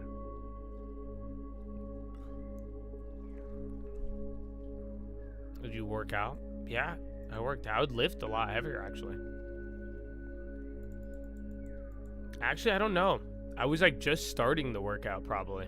Because remember, I was kind of fat like during COVID. I just started picking up the weights during like COVID. I was already like kind of working out off and on. And then I got hurt. And then I got a girlfriend. And then it was COVID. And then I got really out of shape. I was streaming. We were doing push-ups. But yeah, and then I had to like start busting out the weights. And I started with the 15-pound dumbbells at home. I worked my way up to the gloves. You guys were hating the gloves for a second. But yeah. Your voice got deeper when you started working out? Yeah, it's because you're doing steroids. But other people, I think it's just normal. Yeah, you guys were not having the gloves. But it's cool. I don't use them anymore. So my hands are still kind of soft, though. I'm not going to lie. Even without the gloves, I didn't really need them. I did at the time, but you guys were not supportive. Thank God I had myself. Damn. You know what I'm saying? Match is still going. You're not doing steroids? Yeah. Sure, buddy. Uh-huh. Actually, I can find out if you're doing steroids or not. You know why? Because if I play with this joke long enough and you get mad, you're definitely on roids. But did I tell you I did that before? I did this in real life. I thought I was complimenting the dude and he got really mad. I made like a steroid comment in the most loving manner possible. And he did not enjoy that. It's called peptides. The fuck? It's different. Doesn't make you mad. It's not like that. Oh, yeah?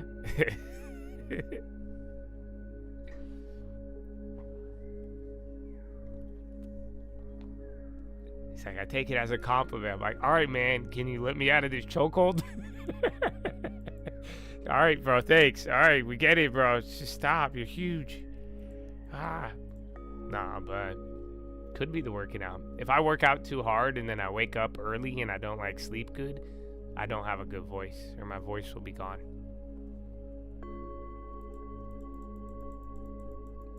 Yeah, man. I guess I didn't need the gloves, but it helped at the moment. It has been 5 years. It's kind of crazy. That's why it's been half a decade.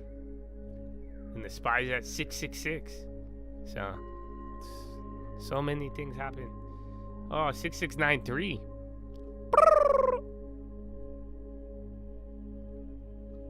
Creatine? You got smacked for creatine? I mean, it does look like... I don't know why you'd be ingesting a white powder. Oh, Dexcom. Oh, I think those expired. They had Investor Day.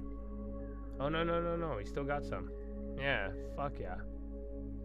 Because they have an Investor Day, or they did. see.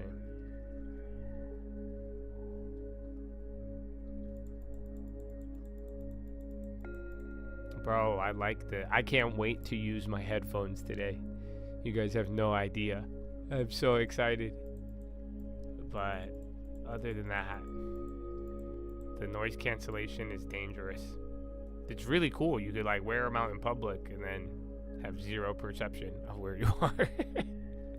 It's actually a trip. Your mom was taking creatine before you? Damn, son. That's crazy. Mama put you on game. That's dope. Yeah, Dexcom, 3%. But creatine is good. It's good for your brain, all that. I want to take it again. I just still have not. I'm still same way. Oh, I need to start my meal prep again, actually.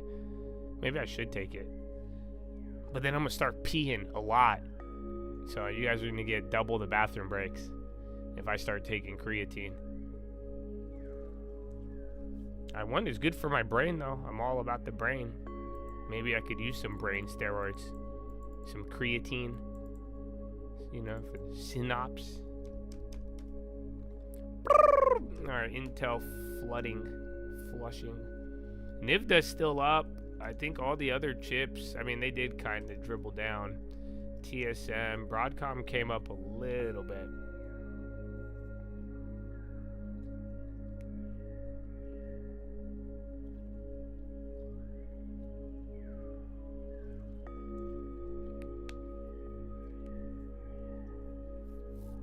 I just lost my headphones at the perfect. I lost them 3 days before the new ones came out.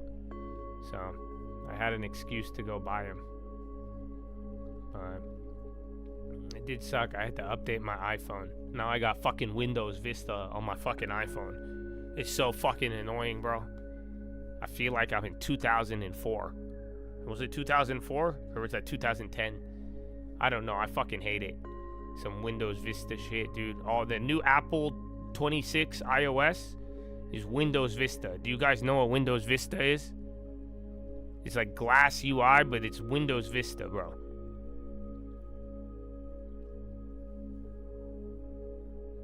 Wait, what's call screening? 08? Yeah, the market's gonna crash. What? Lulu and Oklo. And Dexcom. And then 20 minutes till power hour.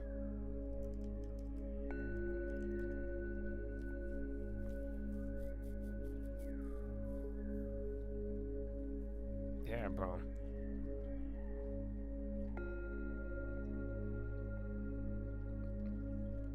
It's terrible. You have to if you get the AirPods or any of this new shit. It's kind of crazy though. I see the vision with the Apple Intelligence and like even like the headphones and what they're gonna do with the hardware, but it's still terrible UI. It feels like Windows Vista. I have no other way to describe it.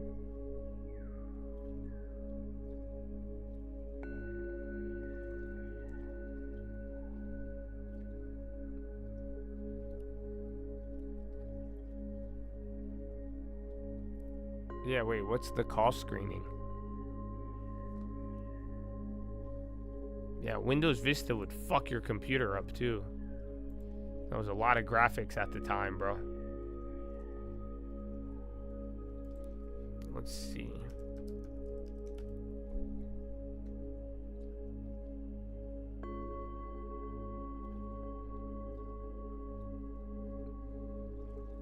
This was the commercial?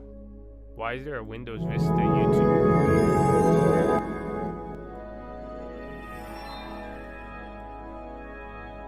Yeah, this is what it reminds me of.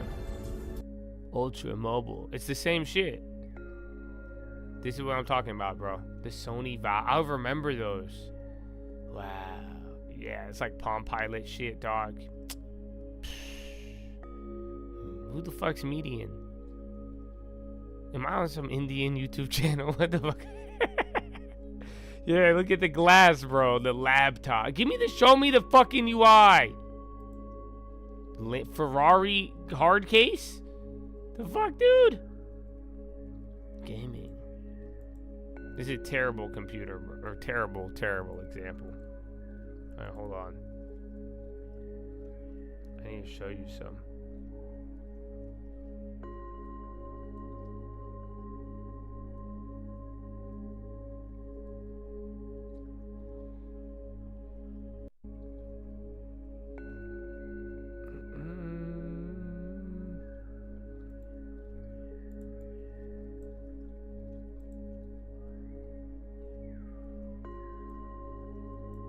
Yeah, here, this is kinda, you could kinda see it. Yeah, it looks like this. It looks like the iPhone. Yeah, see, it has like the glass transparent. This was Windows Vista, bro. It feels very similar to today. All right. I don't know why they're gatekeeping Windows Vista so hard. They don't have any gameplay clips.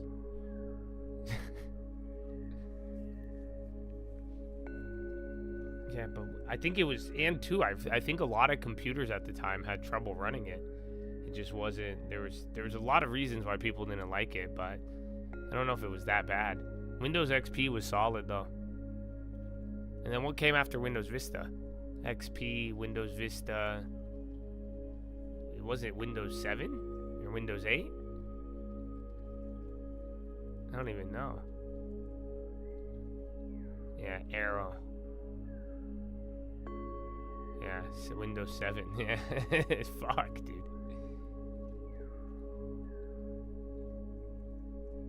XP still used in hella government places. That's wild.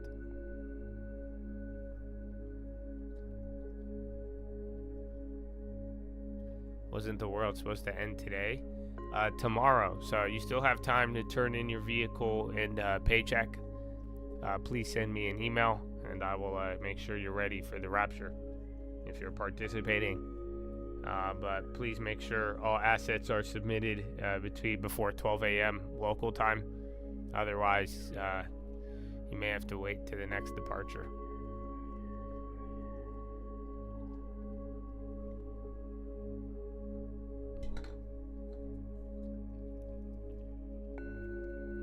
That's sarcasm, so please don't send me anything. And I don't know if the rapture is happening tomorrow. I mean, a lot of people called it for tomorrow, but you don't, thief in the night, man. Thief in the night.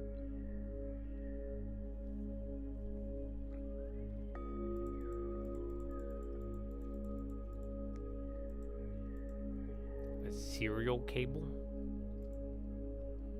What's wrong with serial cables? You know, like microphone cables are the same. XLR cables have been the same forever. So from Microsoft, the beginning of Microsoft till today, all microphones are the same. You don't think that's crazy? It's still an XLR cable. There's no other way around it if you want like a certain level of quality. I wonder if AI will change that. Once we get AGI, switch it up. I remember 2012. They made a movie about the rapture. That was like Mayan calendar, but I'm telling you, like every like couple of years, September, like this time around Rosh Hashanah, a lot of people get like theories and Jubilee and rapture. I've heard a lot, man. Was there an earthquake? Or was it the rapture? Wait.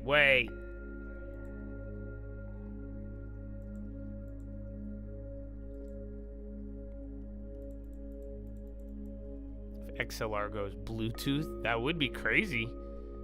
They haven't, that would be wild, but I don't know how that's even possible. But I think the day we get something past XLR, so just imagine, even then, XLR cables have been around since the 80s.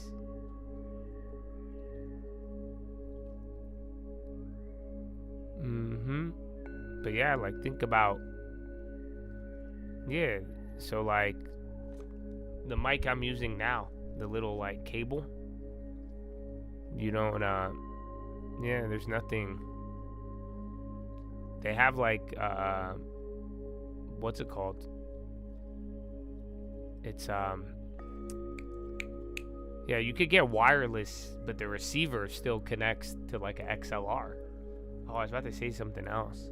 I blanked. But yeah, hasn't been updated. Works very well. Works very, very well. I think it'd be cool if there was a new one, somehow better, but I don't think there's any way to get better and then anything else is worse.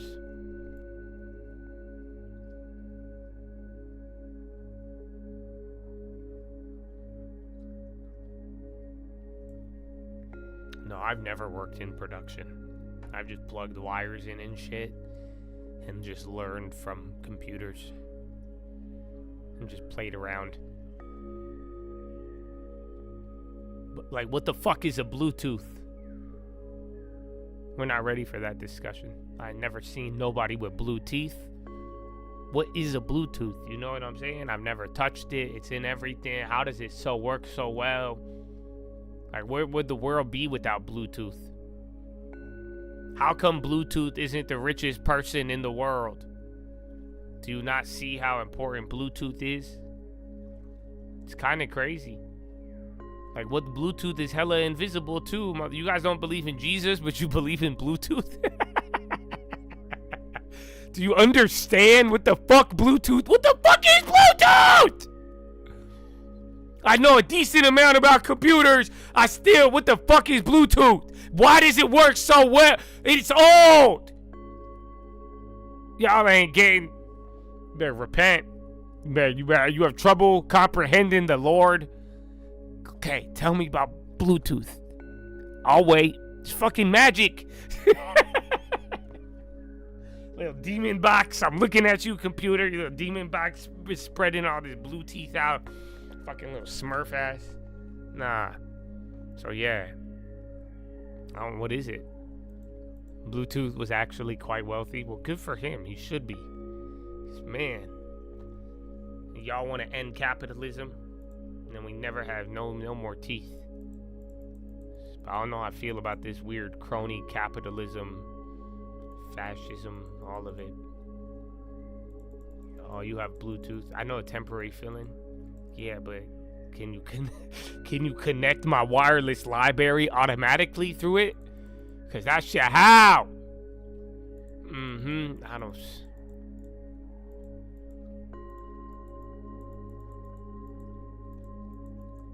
There's a mother named Bluetooth. I don't think that's his name. That's my nickname for Mr. Bluetooth. I would change my name to Bluetooth if I was him, though. Like, you could call me Bluetooth from now on. Sweet greening. So, dude, I'm excited about sweet greens because you guys don't fucking have sweet greens anywhere. So in a couple more months, you guys are going to get them in Phoenix. So all the Phoenix Chads will be able to try it out. Where are they going? There's like 5 new cities that it's opening up in finally for the first time. So Phoenix, Scottsdale, you guys are going to get one. Let's see. So now, because I can't even send you guys bowls. I know you guys wanted me to spend all of my investment on giveaways. But this ain't fucking pizza, bro. It's $97 for a bowl of quinoa. It's not a joke. It's serious.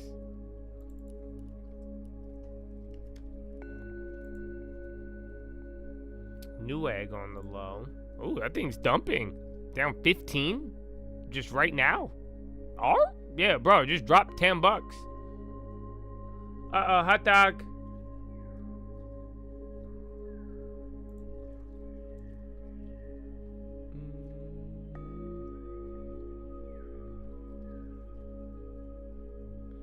And then LYV.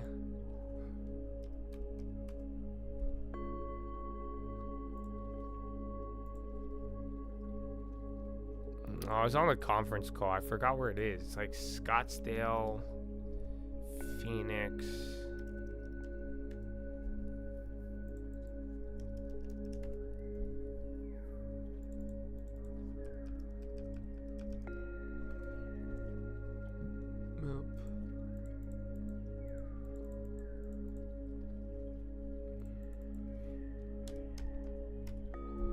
But yeah, and then Chipotle Middle East. They only have like 4 locations or 5 in the Middle East. And then that's like the only other. Then they're gonna open up in Mexico beginning of 2026. So we're gonna see you guys. That could be a make it or break. That might be it. Honestly, I'm not even fucking with you, cause I know Wall Street, bro. Come like give it like 2 quarters, like by middle of next year, you're gonna kind of get some updates on how they're doing in Mexico. If they don't do good, Wall Street's gonna rip them apart. And then if they do good in Mexico, Wall Street's going to be so dumb about it. They'll be like, if they can succeed in Mexico, Chipotle's going to take over the world. But then if they do bad in Mexico, they'll be like, you should have known. How dare you try to sell fucking tacos in Mexico for $80? What's wrong with you? Yeah, but like, will people go to Chipotle?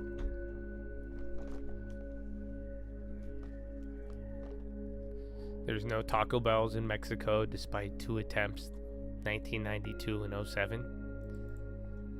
I don't know, 20 years later. Yeah, whatever Newegg, I don't know what just happened to them. They just got rocked. And then 5 minutes till power hour.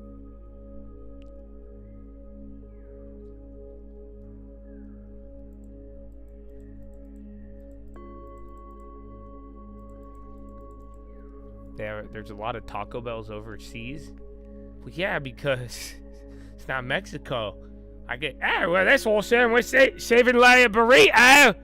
Hey, it sounds very authentic. Hey, I didn't know there's a Mexican pizza. I'll take 2 of those. Look at that. That's fine. What you talking about, Mexican pizza? What you saying? Give me 2, please. Cheesy gordita crunch. Sound fascinating. I will have. Please. What do you mean, Boha Blast?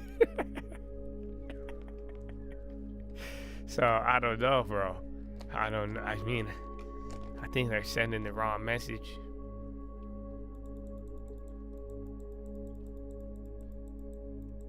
Well, like, I see why. Like, because, I mean, Mexican food is good. So, like, if you go to Mexico, there's a lot of good Mexican food. So Chipotle better be really fucking good in Mexico for $20. Otherwise, it's like, wait a minute.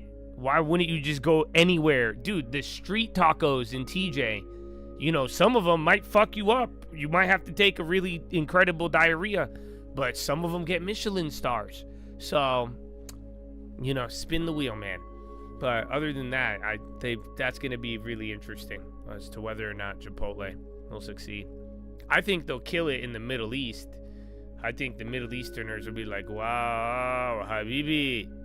I get, as long as you charge as long as the avocado status symbol transfers over to the Middle East, it'll be a hit. I will pay 20 for guacamole. Show them. I will pay 20. Yalla. Okay. There's Taco Bell in South America? No way. Where? They have a Taco Bell in Vegas that's a bar. It's like literally a nightclub. And you could like drink, and it's kind of insane. And it's like cheesy gorditas and partying. It's an odd mixture. I think their specialty is margaritas. Fake margaritas. Like you did. Why are you guys acting like you know? No! But yeah, the cantina.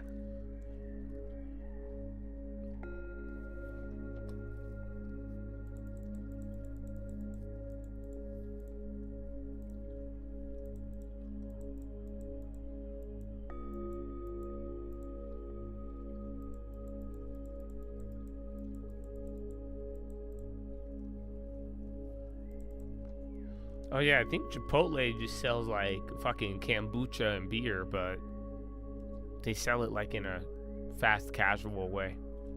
Not like I'm pretty sure the cantina is a nightclub. I think people pregame at Taco Bell and then they go out for the rest of their evening after going hard at Taco Bell.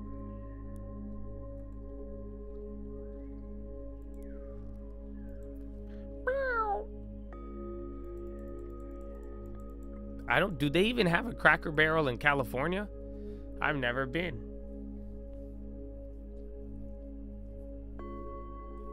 Your Chipotle has tequila. I think mine has beer. I think that sounds, I feel like they have a spout, or what is it? One of those other things. I think.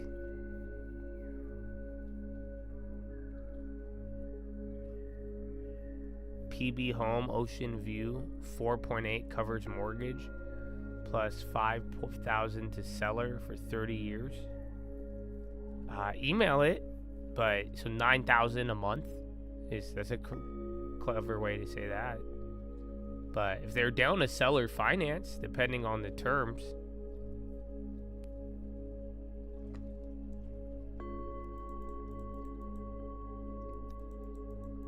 Yeah, email it over. I'll take a look. And then I have a buyer who wants a beach property at a very insane budget, but they're very particular. So if you see anything in San Diego or all the way up to Newport.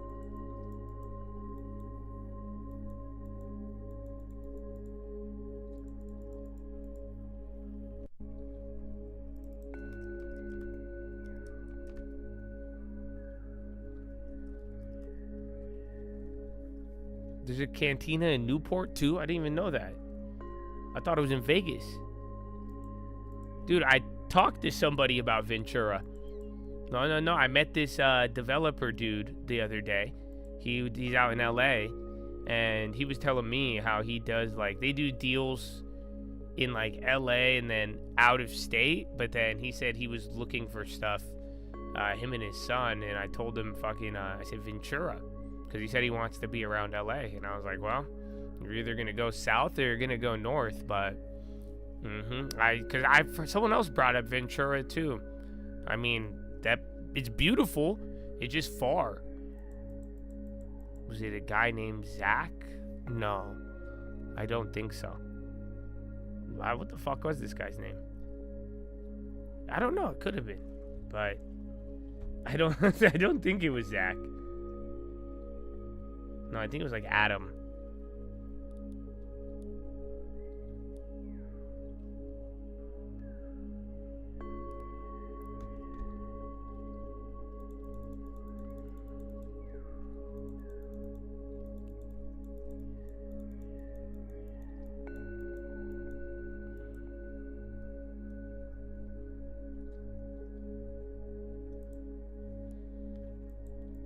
The buyer is Josh. No, dude, it's the same. Remember I told you I had that one investor like a couple months ago. They wanted a bunch of units. They need a lot of doors. They'll buy like big multi-units, but they're just very picky. But now they want a fucking beach house.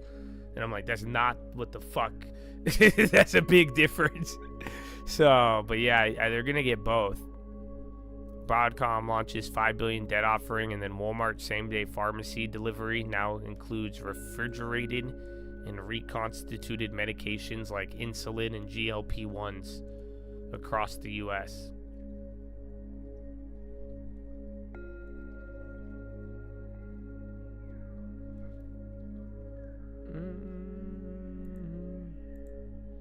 Got lots of money. That's the preacher's name.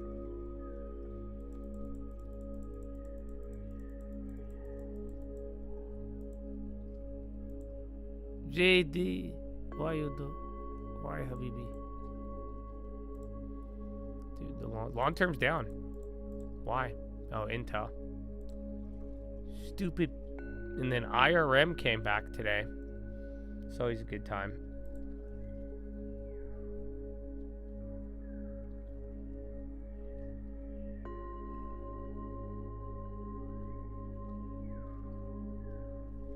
Damn. We've actually, even though the drip was really small, we got a lot back. Yeah, I think you've already returned like well over 30% of the initial investment back in dividends. So it's good.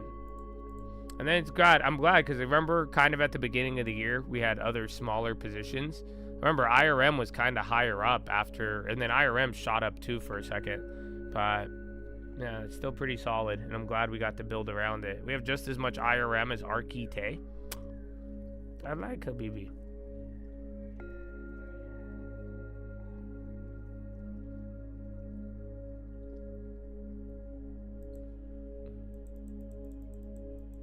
Sweet Green. Oh, they started in Boston? No way. Did they really? I did not know that. That's your city, dog. I want to go to Boston. I've never been. My girl's been there.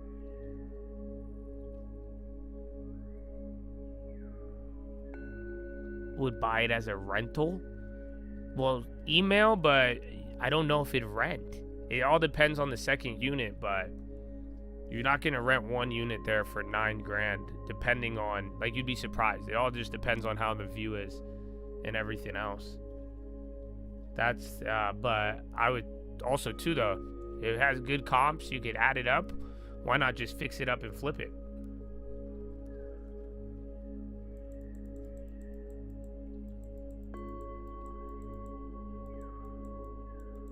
It's wicked nice in here in Boston. Is it wicked nice? Huh? Wicked? Wicked nice? The company was founded... Oh, it says headquartered in Los Angeles, but it doesn't tell me where they originated.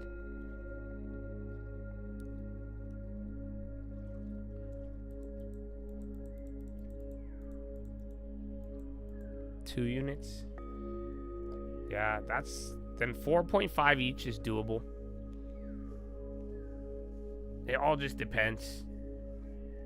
But I like seller financing. As long as there's... Usually you don't get a deal if they seller finance, but the seller finance just... Especially now, if the rate is below 7, I mean, you're going to get a deal and you don't have to deal with the banks. Is Sweet Green still going up? Yeah, a little bit. So you guys know this one. Just, they have to, what's it called? They have to, get back to growth.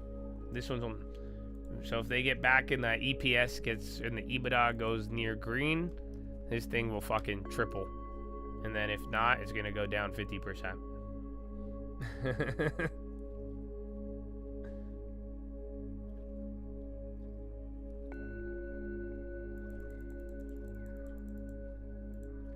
Boston in the fall.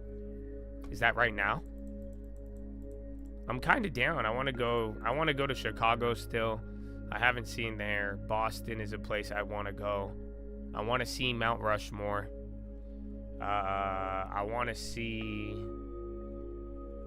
like Montana, Wyoming, and Nebraska, just because they got mad cheap properties, and I've always wanted to buy one there. But like, why the fuck would I buy one there? But then again, I want to go to Indiana and Ohio. I own in the Carolinas. I own property there, and I've never fucking been. But yeah, there's a lot of America I need to see.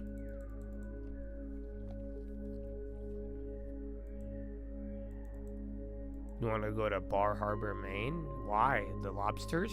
The lobs?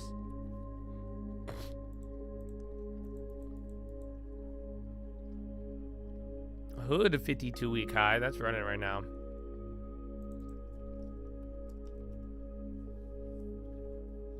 Boston.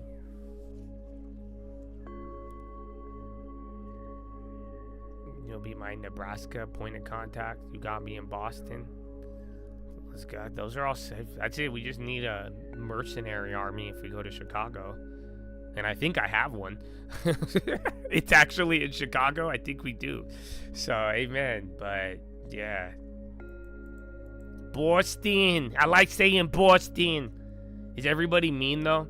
I need a... Next time I go East Coast, though, I gotta be prepared. I gotta, like, have a mean mug on, and I can't smile at people. Are they still angry? Are they all still mad on the East Coast?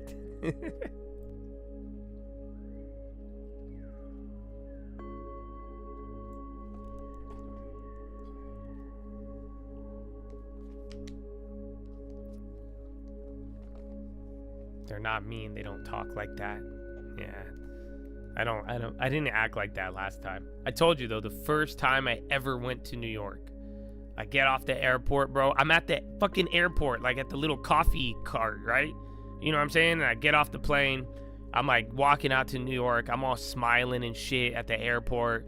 And then the lady I'm like smiling, asking for a cup of coffee. And the lady working is like, what the you smiling at? I'm like, oh, damn. I'm like, okay, I'm just happy to be here. And then, yeah, everywhere. I told you. And then I got stopped and frisked. Like, what the fuck, bro? It was insane. Just New York was not, it was not, I felt like Buddy the Elf, dude. I'm telling you. I was all happy to be there, and by the end of the trip, bro, I'm like, holy shit. What is this place, bro? They're all on the naughty list. What's wrong with these people?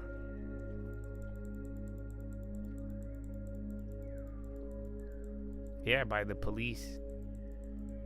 This was back in this is Rudy Giuliani, dog.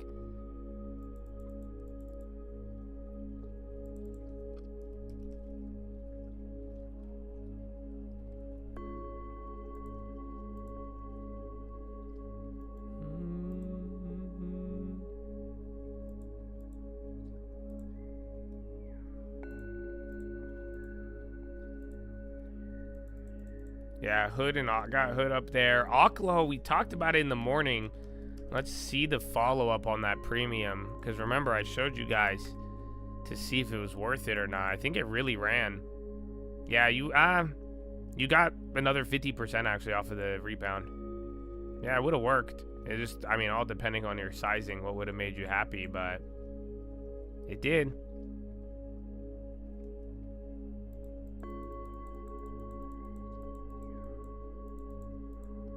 How much percent?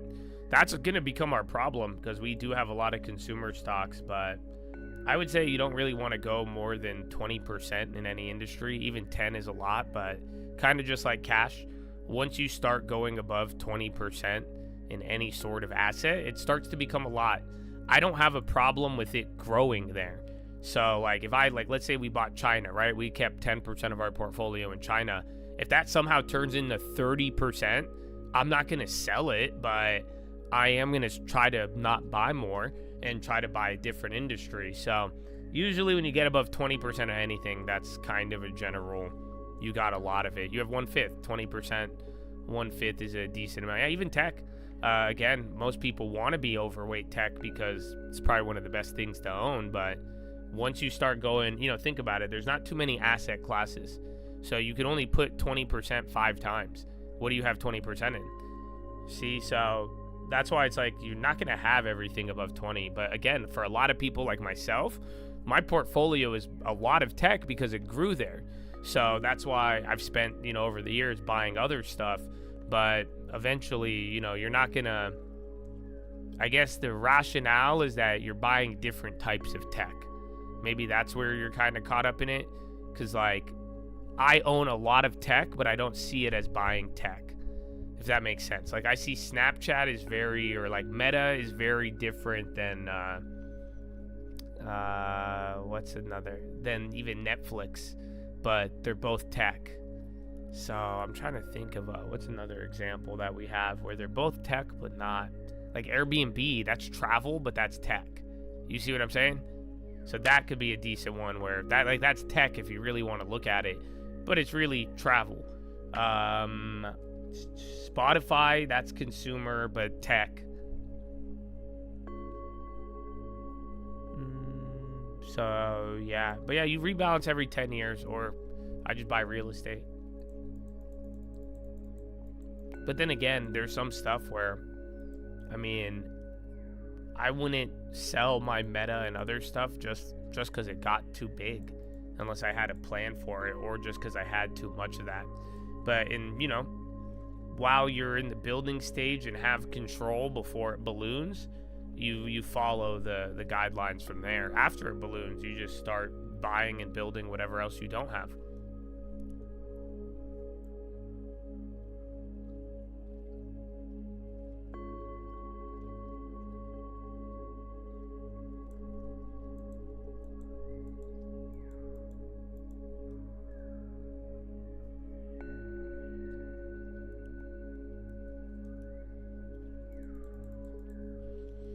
Yeah, we had a good pickup too. We could have got spot really cheap not too long ago. But it wasn't bad. Big fun.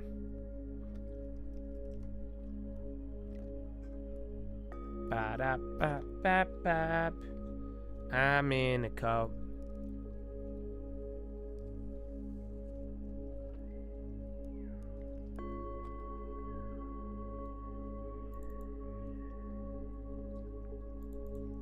Well, I mean, even in a bubble, you guys know volatility goes down, right?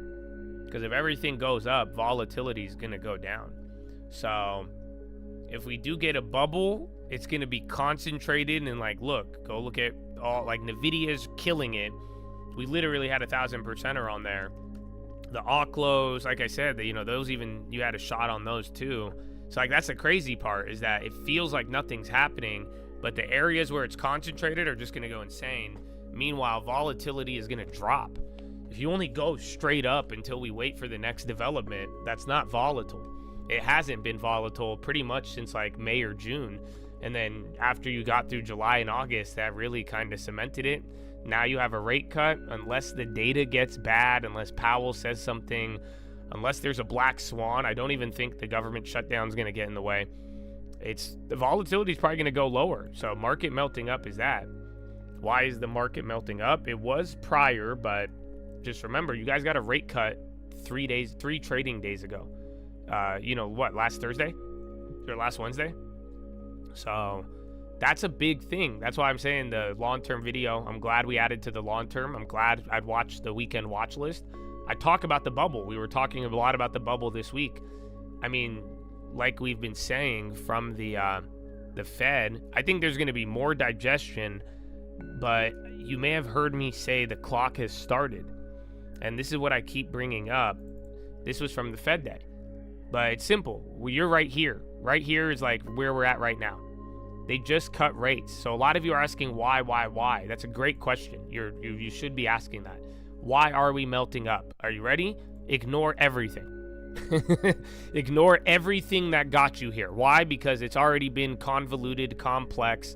A lot has happened and a lot of people have already lied to you, right? So ignore it all. Let's start from last Thursday. Are you with me? They cut the rates. Why the fuck did they cut rates? Either because the economy's crashing or because Trump told them to do it. Whatever you want to believe. It doesn't fucking matter.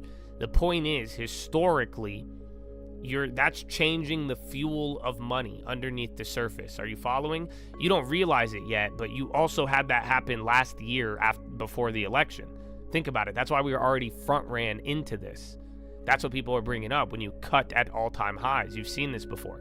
So this is what I want you to see, is that they cut rates a couple days ago. That's going to lead to two outcomes. It's a fork in the road. And in the next like 3-4 months, that fork is either going to turn into another 15% melt up for the next 12 months, or that's going to turn into another 15% meltdown for the next 12 months. Are you following? That's what I'm trying to tell y'all. And guess what? Prices are already elevated. Stocks are going crazy, and there's these 3 little pockets being funded by the government and all of the hype that you've been aware of. Again, we've talked about all of them for a year. We've been playing them for a while now. So that's where your bubble is. So think, now that they're cutting rates, it's like if the things don't get bad, you're going to bubble. It's going to feel like a melt up. Things are already expensive assets. Eventually, this might have the possibility of overheating and spreading into the economy, and then we could slow down after that 12 months. But in that 12 months, if nothing wrong happens from now, even the next 3 months, you're probably going to result in a crazy melt up that's being fueled by more and more rate cuts, amongst other things. And then if we do slow down in these next couple months, and then they keep cutting rates and we keep slowing down, my brother, that's it. This little burst of overheating, that was the final pop. You can make a lot of money right before it goes down, but it's coming down. And that's the risk. It's high risk, high reward right now. You're either going to make a lot of money before it goes down, or it's going to be a crazy bubble that's just going to keep melting up, and a lot of people are going to get both frustrated, and you could still lose on the way up because people are going to sell out, buy, sell, and you'll never be satisfied. So, yeah. But this is what I'm talking about. The clock has started, and I think the dynamics are already in play. We see the bubble. We've already got to experience it, and that's why like the next few months may be very overheating. And then if we're good, we're golden for the next 8-9 months after that. But if it overheats and stuff goes wrong, I mean, that's it. They're already cutting, and just like people have talked about, it's either a panic or it's a bubble. That's it. That's the only thing, bro. You saw the path. You saw the SEP. You heard the guys today. It's truly that. It's either going to be a panic or a bubble for the next 12 months. Otherwise, why would the Fed want to cut and then keep cutting aggressively? If there's no panic, then it's a bubble. Why is it a bubble? Because they just fucking cut a bunch of times with everything else going in. Do you see what I'm talking about? I think it makes a lot of sense. So I'm excited for it. And again, I hope you find a difference between long-term and short-term. And again, watch your emotions, because this isn't going to be easy. And you've already got to live through it before. And you saw how emotional it was. And it still had opportunities to both make and lose. So I hope it serves you well.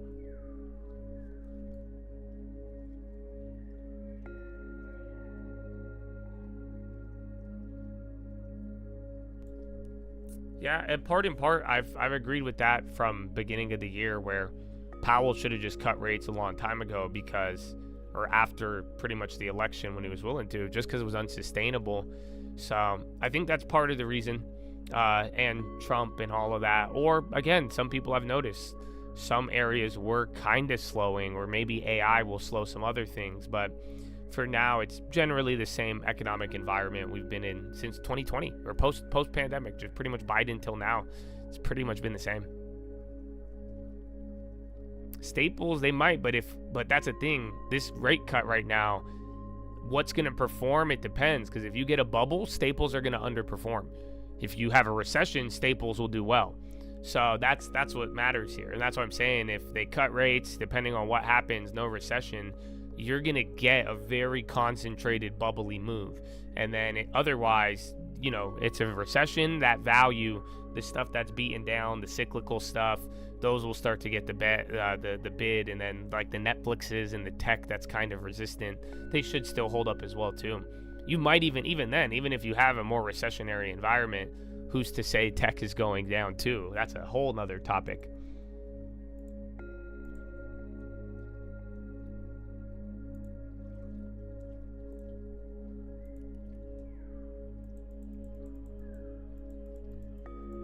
I do think you guys have all been prepared. You've got to even learn, make good things, make mistakes too, but I hope you have oil in the lamps. I hope you diversify and remain wise, my brother.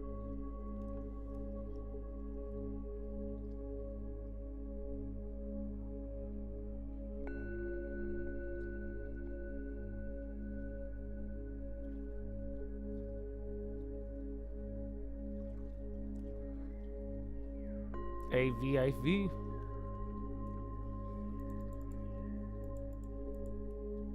Well, here's the thing. If I could remind, you're not waiting for any event.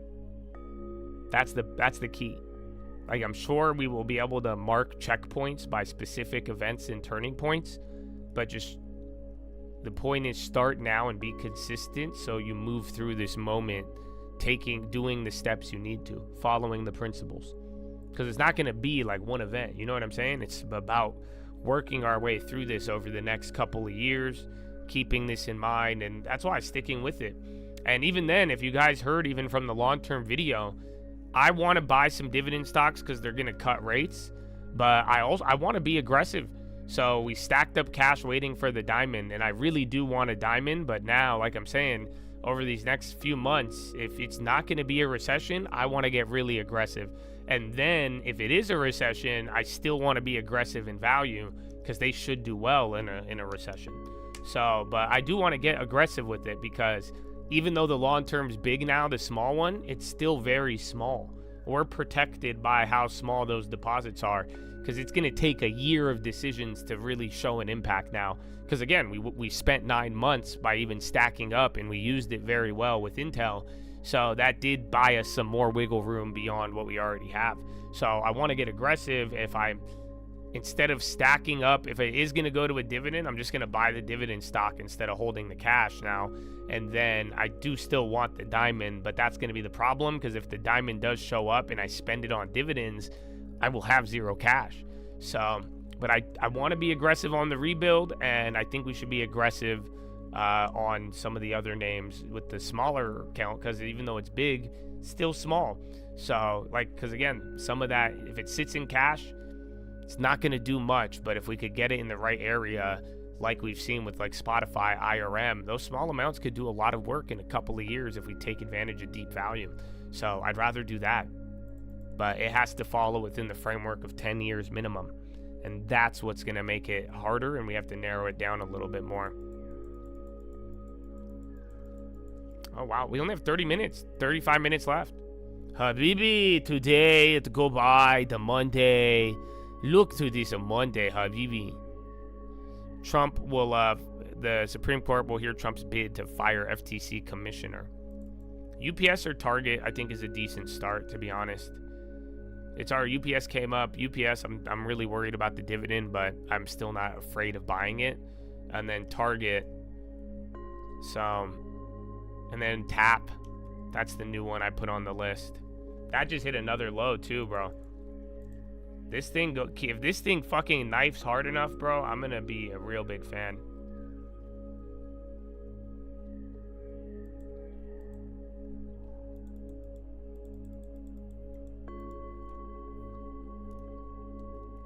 Let me see.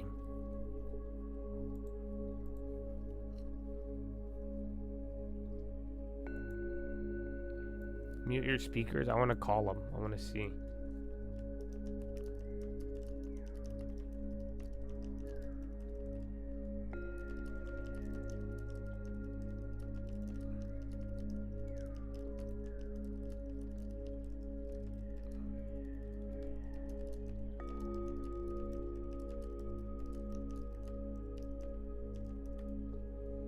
Okay, mute your speakers. It's gonna ring. Go bring, bring, bring. Be careful. Mute your speakers. You don't believe me, but I'm telling you.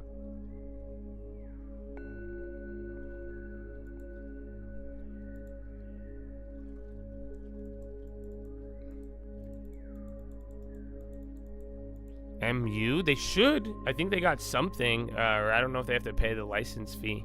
But they report tomorrow.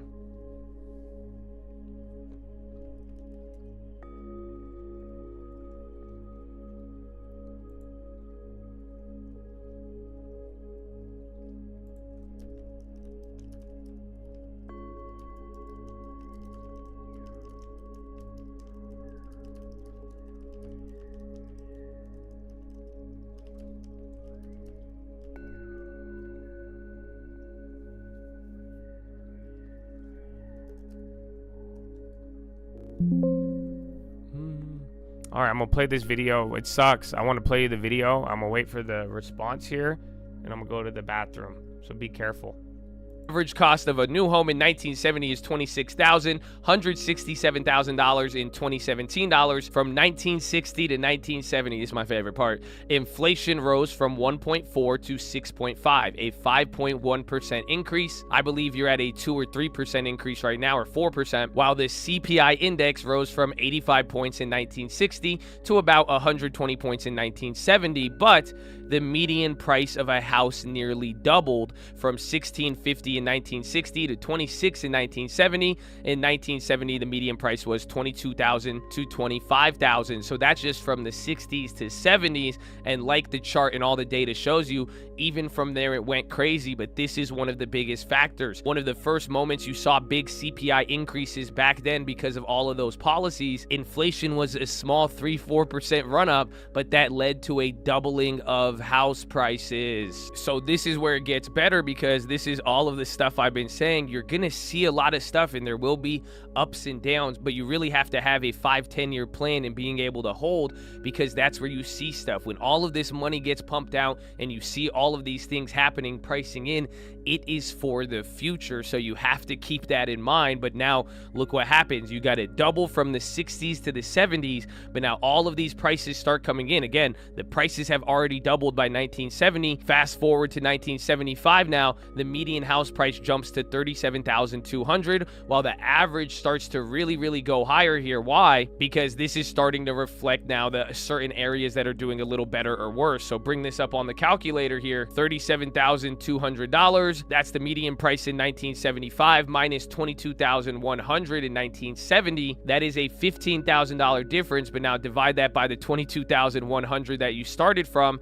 That means you almost went up another 70% in that 5-year period after doubling when it started. And then now 5 years later, the median price keeps going up, almost up another 60-70%. The average really starts to diverge now, because this is where you start seeing certain areas grow a lot faster or slower. And then by the end of the year, that year you were up about another 20 or 30% on real estate. So that is your 10-year period from 1970s and everything else. And this is where you could kind of visualize it. And then really once you get to 1980s, it still keeps going. So the only time you really saw a big decline was 07 and 09, and you could see it was a little blip. We've came here. This chart only ends at 2016, but the point here isn't to show you really about real estate. I've always liked real estate, but the real point is the policy and what is happening right now with inflation and all of this stuff. It is no coincidence that you are seeing a lot of the same key factors from 1970.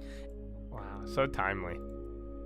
But yeah, they said a week or two. I asked them about the what's it called, the rates. Though we had that talk last week. I never hit them up.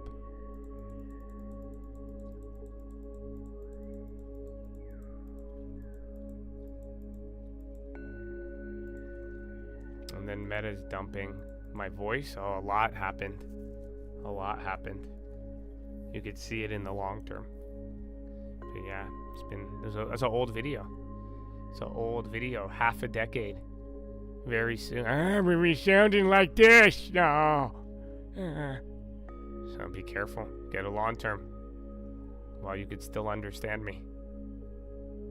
And I'm serious. I'm serious.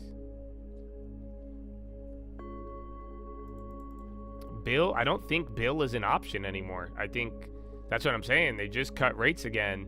I think there's no, remember the first time they cut rates last year, and I was telling you guys the same thing. I said Bill is just no more. I'd rather get a dividend stock that's safe, higher than the cash rate. But we just said it's you should start thinking about moving that money. So even more now, the rate on cash is going to go down, and a lot of dividends are still the same value. So if the dividend's going to stick around, I actually like that better than the cash.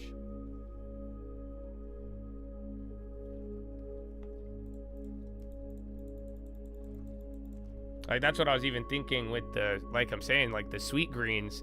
Think about half a deposit. It's like $800. I could get the 100 shares with it. Or it's like, if I leave that in cash, now I'm even going to get 0.25% less, maybe 0.5% less. So it's like, and then if that really goes for the next couple of months and it goes down almost another 1%, the return on that was already small, and then it's smaller. It's like, yeah, I could lose by investing, but I think the better upside of a smaller amount of cash might fare better in something with more growth, or preferably a dividend that's higher that I know will stick around. Then that way, that's my new cash rate rather than having to play the Fed funds rate money market, especially with now the rate cutting cycle beginning further, and then if it does continue. And yeah, 28 minutes remaining. I love it though, bro. In the long term, I think, where was it? We already got a lot of dividends already. So yeah, we already got 2 deposits collected, or 1.5 so far this year. There's only 3 months left. We have October, November, December. That's it. You get 3 more dividend payments. And then that is the year, my friends. Actually, let's see the other long term. First, brands considering restructuring options, including bankruptcy. First brands.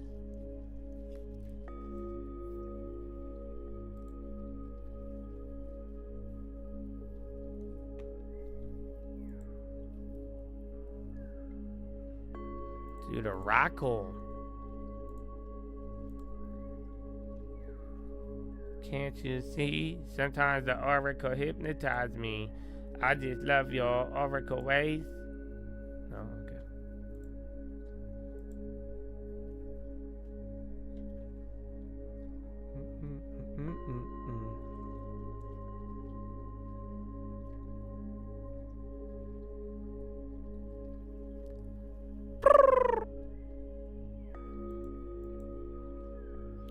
CNC, UNH was going up earlier. But yeah, I'd wrap it up. Keep in mind, like, bond plays for tomorrow and Powell. Staples underperformed today. Healthcare was, I don't know where the whole index, but yeah, they came up. But it's still a little bit down, and then financials. So look for Powell. I'd say bonds, financials, and staples tomorrow. Otherwise, it's going to be more NVIDIA, AI, pump, quantum, Oklo, all that shit. So yeah, but Rapparoony, Chattadoony, you only got 20 minutes left, but you're there. You're good to go.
ATXG.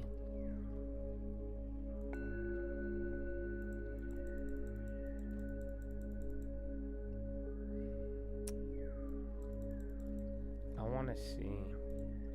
I don't know if they gave me a margin rate lower than, if they gave me a margin rate at the Fed's funds, I would pull out margin to buy a high quality dividend stock that yielded more. So if it had zero chance of a dividend cut and your broker would give you lower than the Fed funds rate or the Fed funds rate and the stock yields more, I would buy it on margin. Again, you will run the risk of losing, and if you can't afford the margin, you could still get margin called and clapped. But I hope you understand the concept as it relates to just where we're at right now with rates and how it's moving. Yeah, Constellation on the high, Ethereum on the low. Disney's kind of popping here. What time is 3:30? Disney returning Kimmel. Uh-oh. Well, I already closed the puts. So what's going to happen? Are all the liberal... Wait, but what if the liberals already canceled their subscription? What the fuck? How is this going to work?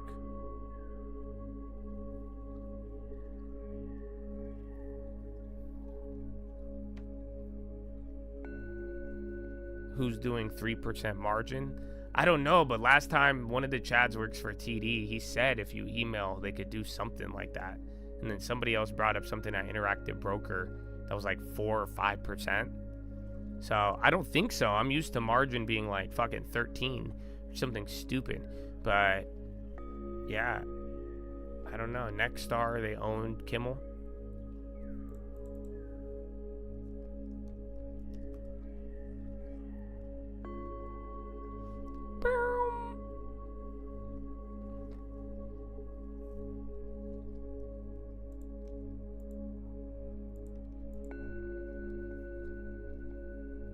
Hood margin is 5.7. That's what sucks though. There's nothing that yields 5.7.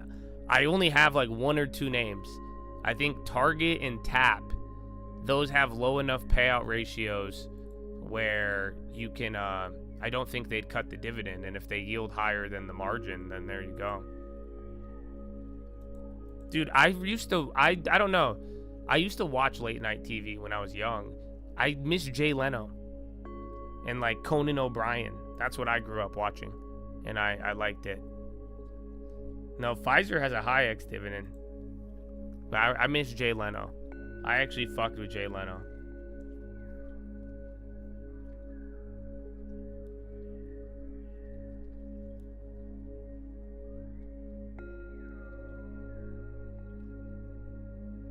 This one's my favorite one. These are all my Kimmel clips. Choices about who gets an ICU bed. It doesn't seem so tough to me. Vaccinated person having a heart attack. You guys remember this one? I remember this one. Unvaccinated guy this is a good one. Gobbled horse goo. Rest in peace, Wheezy. I have another one. There's like all millions of people cheering as you leave. Remove the Parler app from their platforms. Parler is where all the right-wingers gather. Yeah, I have all these clips of Kimmel. You don't remember? Dude, we forgot so much. There's so many. And then Kimmel. Remember, you guys don't remember they banned Donald Trump from social media? Remember, that's why I say, I was like, man, watching so many like people be like, the government side. I'm like, you guys, I'm glad you agree now, but holy fuck.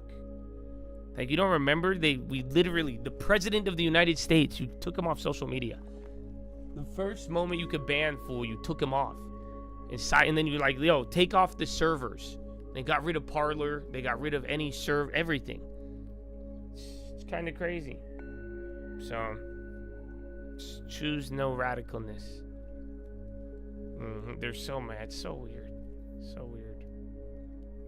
I mean, dude, Jay Leno was a hit back when I was young. I remember staying up to watch Jay Leno. I would stay up Friday and Saturday just to watch it.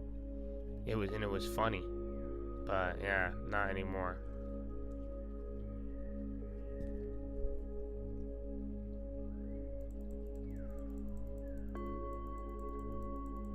But yeah, so and then there's Disney still. Cody, I like the brand. I just think it's extremely overvalued still. Even though it's came down, it's like, yeah, 3.5 billion. Like, I don't know. I think that's 4 times more valuable than Sweetgreens, which is kind of crazy to me. But then again, it's a pretty good product. They have a lot of sales. But yeah, I think you could get it lower. And then lately, a lot of makeup's been down, but because remember, they were doing really bad in 2020 before all that, and they kind of popped up. But it's not like they were doing that well. So if this was low enough, I would buy it. But I still think, despite the stock being down, the valuation's still pretty high. Good product though. I like some of their stuff.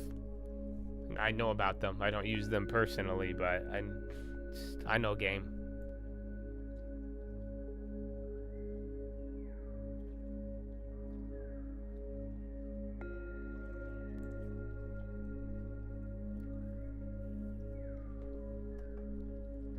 Well, I don't know. It's kind of cool though, going through these cycles of people seeing it. Because then this is why, like, it takes like 10, 15 years, but you get like generations who are like, I've seen this before. Some of you may have fell for it, but in another 4 to 8 years, it's probably going to stop enraging you in the same way. And then you're going to be like, ah. So I welcome the growth. They're pumping the Disney news on Bloomy.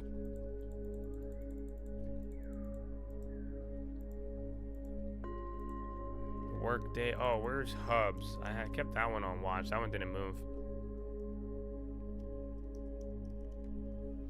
Ain't nothing but a heartbreak. Tell me why I never wanna hear you say my long term was something.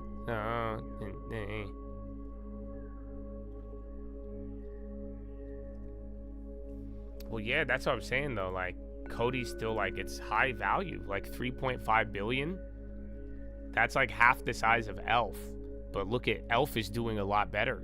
So like, Cody's a big company. So in a weird way, like, I would have rather bought Elf at $50 was the same valuation as Cody. So Elf a quarter or two ago would have been the better. You could have got the good one for cheaper. So that's why I'm like, Cody's kind of deceptive when you look at the value. And then I like Ulta. We already own Ulta, but he only had that one pullback too at 300. I love Ulta.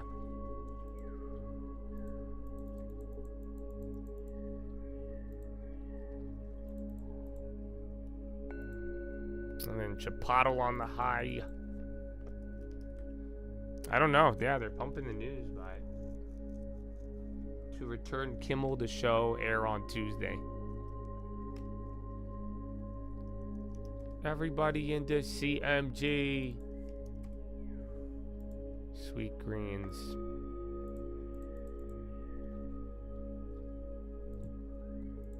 I don't know, the food's a weird industry. It's like consumer tied to like costs, but all the food plays are down. This year, like, there's only a couple food names, you know, they're consumer related, but that's where a lot of deals are, food and healthcare. Everything else kind of already ran up.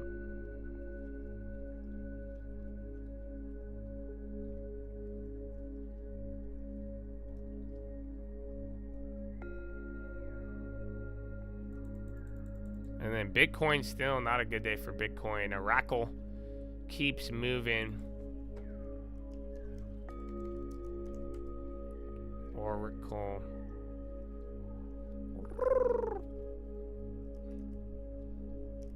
Man, I just love the long term.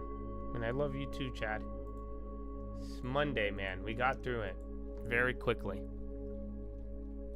But yeah, man, I look forward to building more long term. Cake is down. Dude, we should have got Cake too. I was thinking about it. I like Cake. At the time, I don't know. It doesn't hit me as like a it doesn't hit me as like a staple in the portfolio. You know what I'm saying? But if it ever comes down to like those like really low levels, like $30, and it has the divvy, I'm kind of, dude, I think Cake at like a multi-year low, I think that will be around for 10 years, bro. I think Cake is kind of like it's like a higher above like Chili's staple. It's like a nice restaurant staple. It's always like a good place. I don't know how to describe it, but it's expensive. I don't really know their metrics that well, but as a brand, I don't know. I think on the dip. I wouldn't buy it now. I mean, like at the 30s, that $30 level, because I remember someone brought it up at the time, and then even this year it was still even at 40. But I like somewhere around here, I definitely could see it. Yeah, they do have a nice little portfolio too. It's not just Cheesecake Factory. And then China, they did not come out with a bang. Not today. Is it only in malls? I feel like I've seen, there's standalone cheesecakes, but they usually are near malls. That's funny. They're all in like shopping things, but yeah, but like I'm saying, $50, I'm not a buyer. But this has come up a couple of times. But food, there's a lot of deals in food. Like I'm saying, Chipotle, pizza, Sweet Greens. I mean, there's more food names that are down 30 to 50% on the year. And then, yeah, versus a lot of things that have rallied. App and delivery important? I mean, it helps. I don't know if it's like the most or the least important thing, but definitely good. But like even Sweet Greens, like real estate, Sweet Greens, I don't know if they own all their real estate, but like the location, that's the key. Like Sweet Greens, everywhere else it doesn't do good, and then New York, they make so much money in New York, it's insane. It's kind of how Shake Shack started. So it really depends. Some places their delivery is the key. Online, Chipotle online orders, that's a big part of their business. Online delivery and, you know, working through DoorDash and all those things. So it all depends.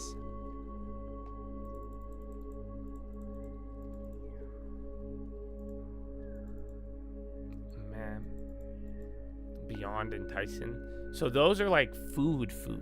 You know, if you notice, the ones we all bought are consumer like food service or serve like products, like restaurants.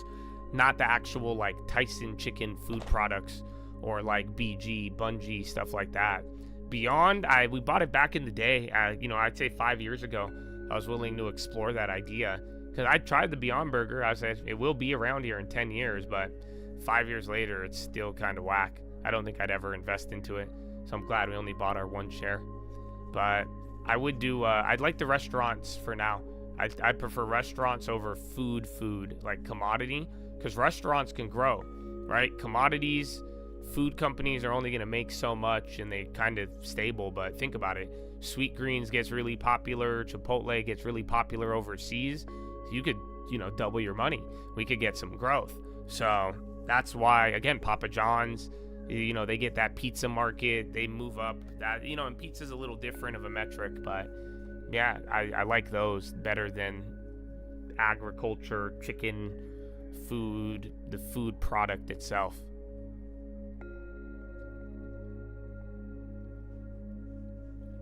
Oracle Panera, are they public? They went private back in the day, but I feel like they did go public again.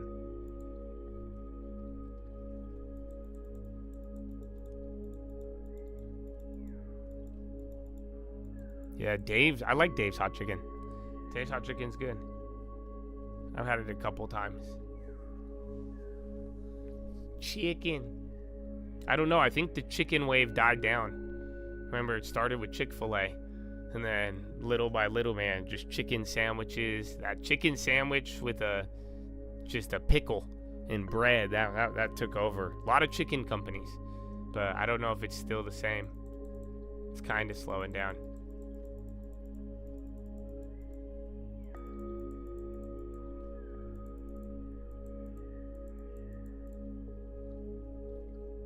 Pfizer. All right, guys, 10-minute rigged in 5 seconds, near all-time highs, near 6,700. You're 2 points, 3 points away. So you're either going to 10-minute rigged, you're either going to rip through it, or you're going to hit 99 and then sell off. I think you're going to rip through it. I think it's feeling like 10-minute rigged, 6,700 time. Let's see, my friends. Let's see. A cake dish can have more calories than a 12-piece bucket of KFC. Oh, yeah, dude. It's insane. The normal entree at Cheesecake Factory is like 11 or 1,200 calories. I think you could eat your whole day of calories in one meal at Cheesecake Factory. All right. Well, some good long-term. We just need some Intel, but that NVIDIA, bro, that's holding 1,000%. So we already got to take some profits on it. I hope that paid you out today. That was a great one. Other than that, man, let's take it into tomorrow. Should have finalized your plays. Like I told you, I'd look at the underperformers, staples, financials. Get ready for your boy tomorrow in the morning. That may be able to give you something. Yeah, they're still holding 1,000%, bro. Easy.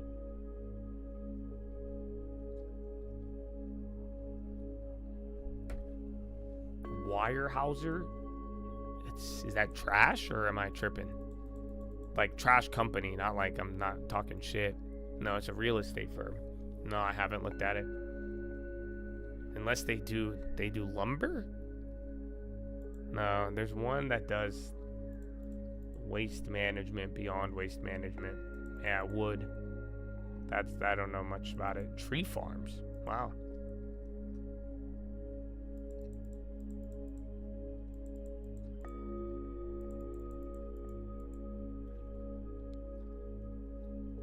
All right, boys. I think it's here.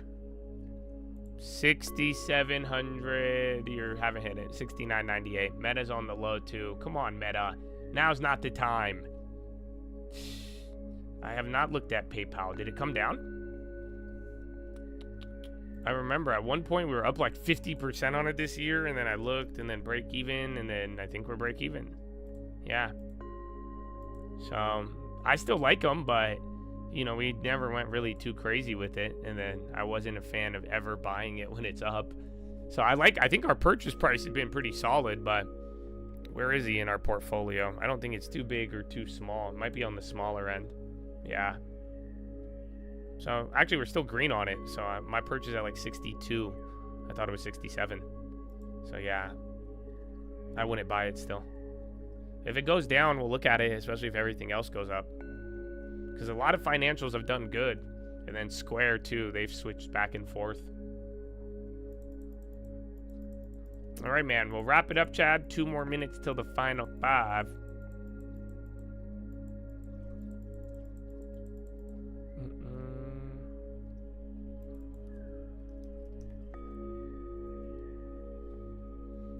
You checked all the options. None of them are up 1,000? Oh, no. Well, look harder. I mean, mine says 1,000%.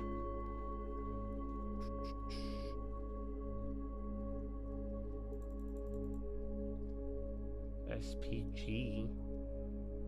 No one's yelling about open. Didn't Skrelly cover his short? And then it went down? But...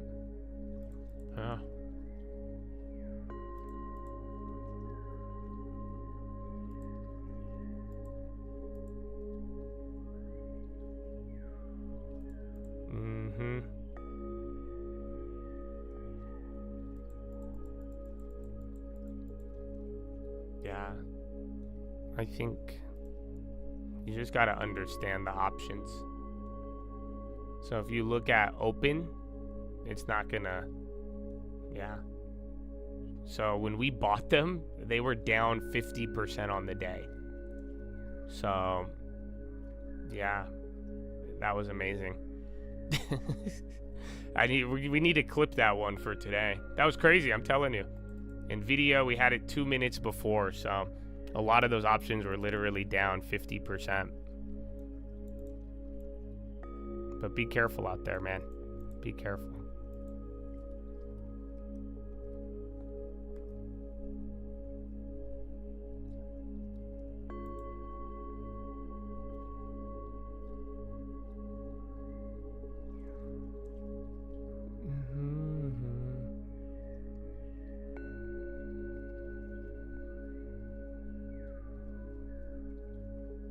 Meta, big flush. Elf on the low.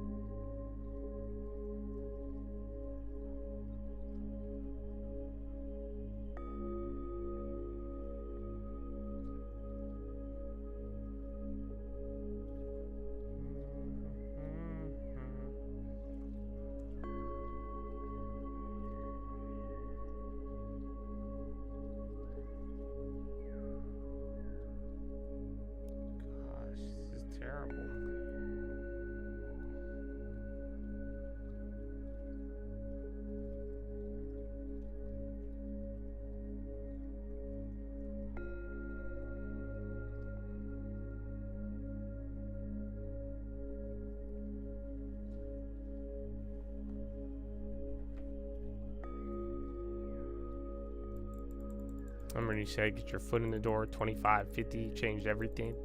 You're a gifted teacher. God bless you, bro. You're a gifted student for making it work with action. Way to move, baby. Remember, movement kills fear. Fear doesn't like momentum. So stop being afraid. Get moving.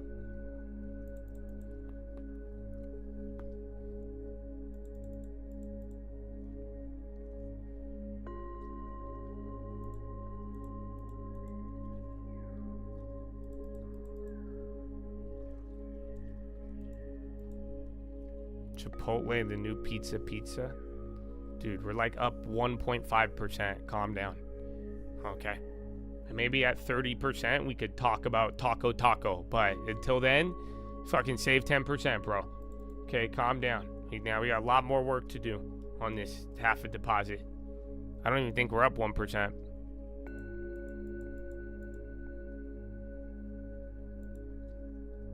Where the fuck are we? Yeah, okay, we're up 2%. We got 1% on sweet greens. Or sour brown. I hope one day we could call it sweet greens again. You know that? We gave it the name sour brown and then 48 hours later purchased it. I'm not judgmental, you guys. I'm not judgmental. You know, they don't feel me. All right, man, you only got a couple minutes left.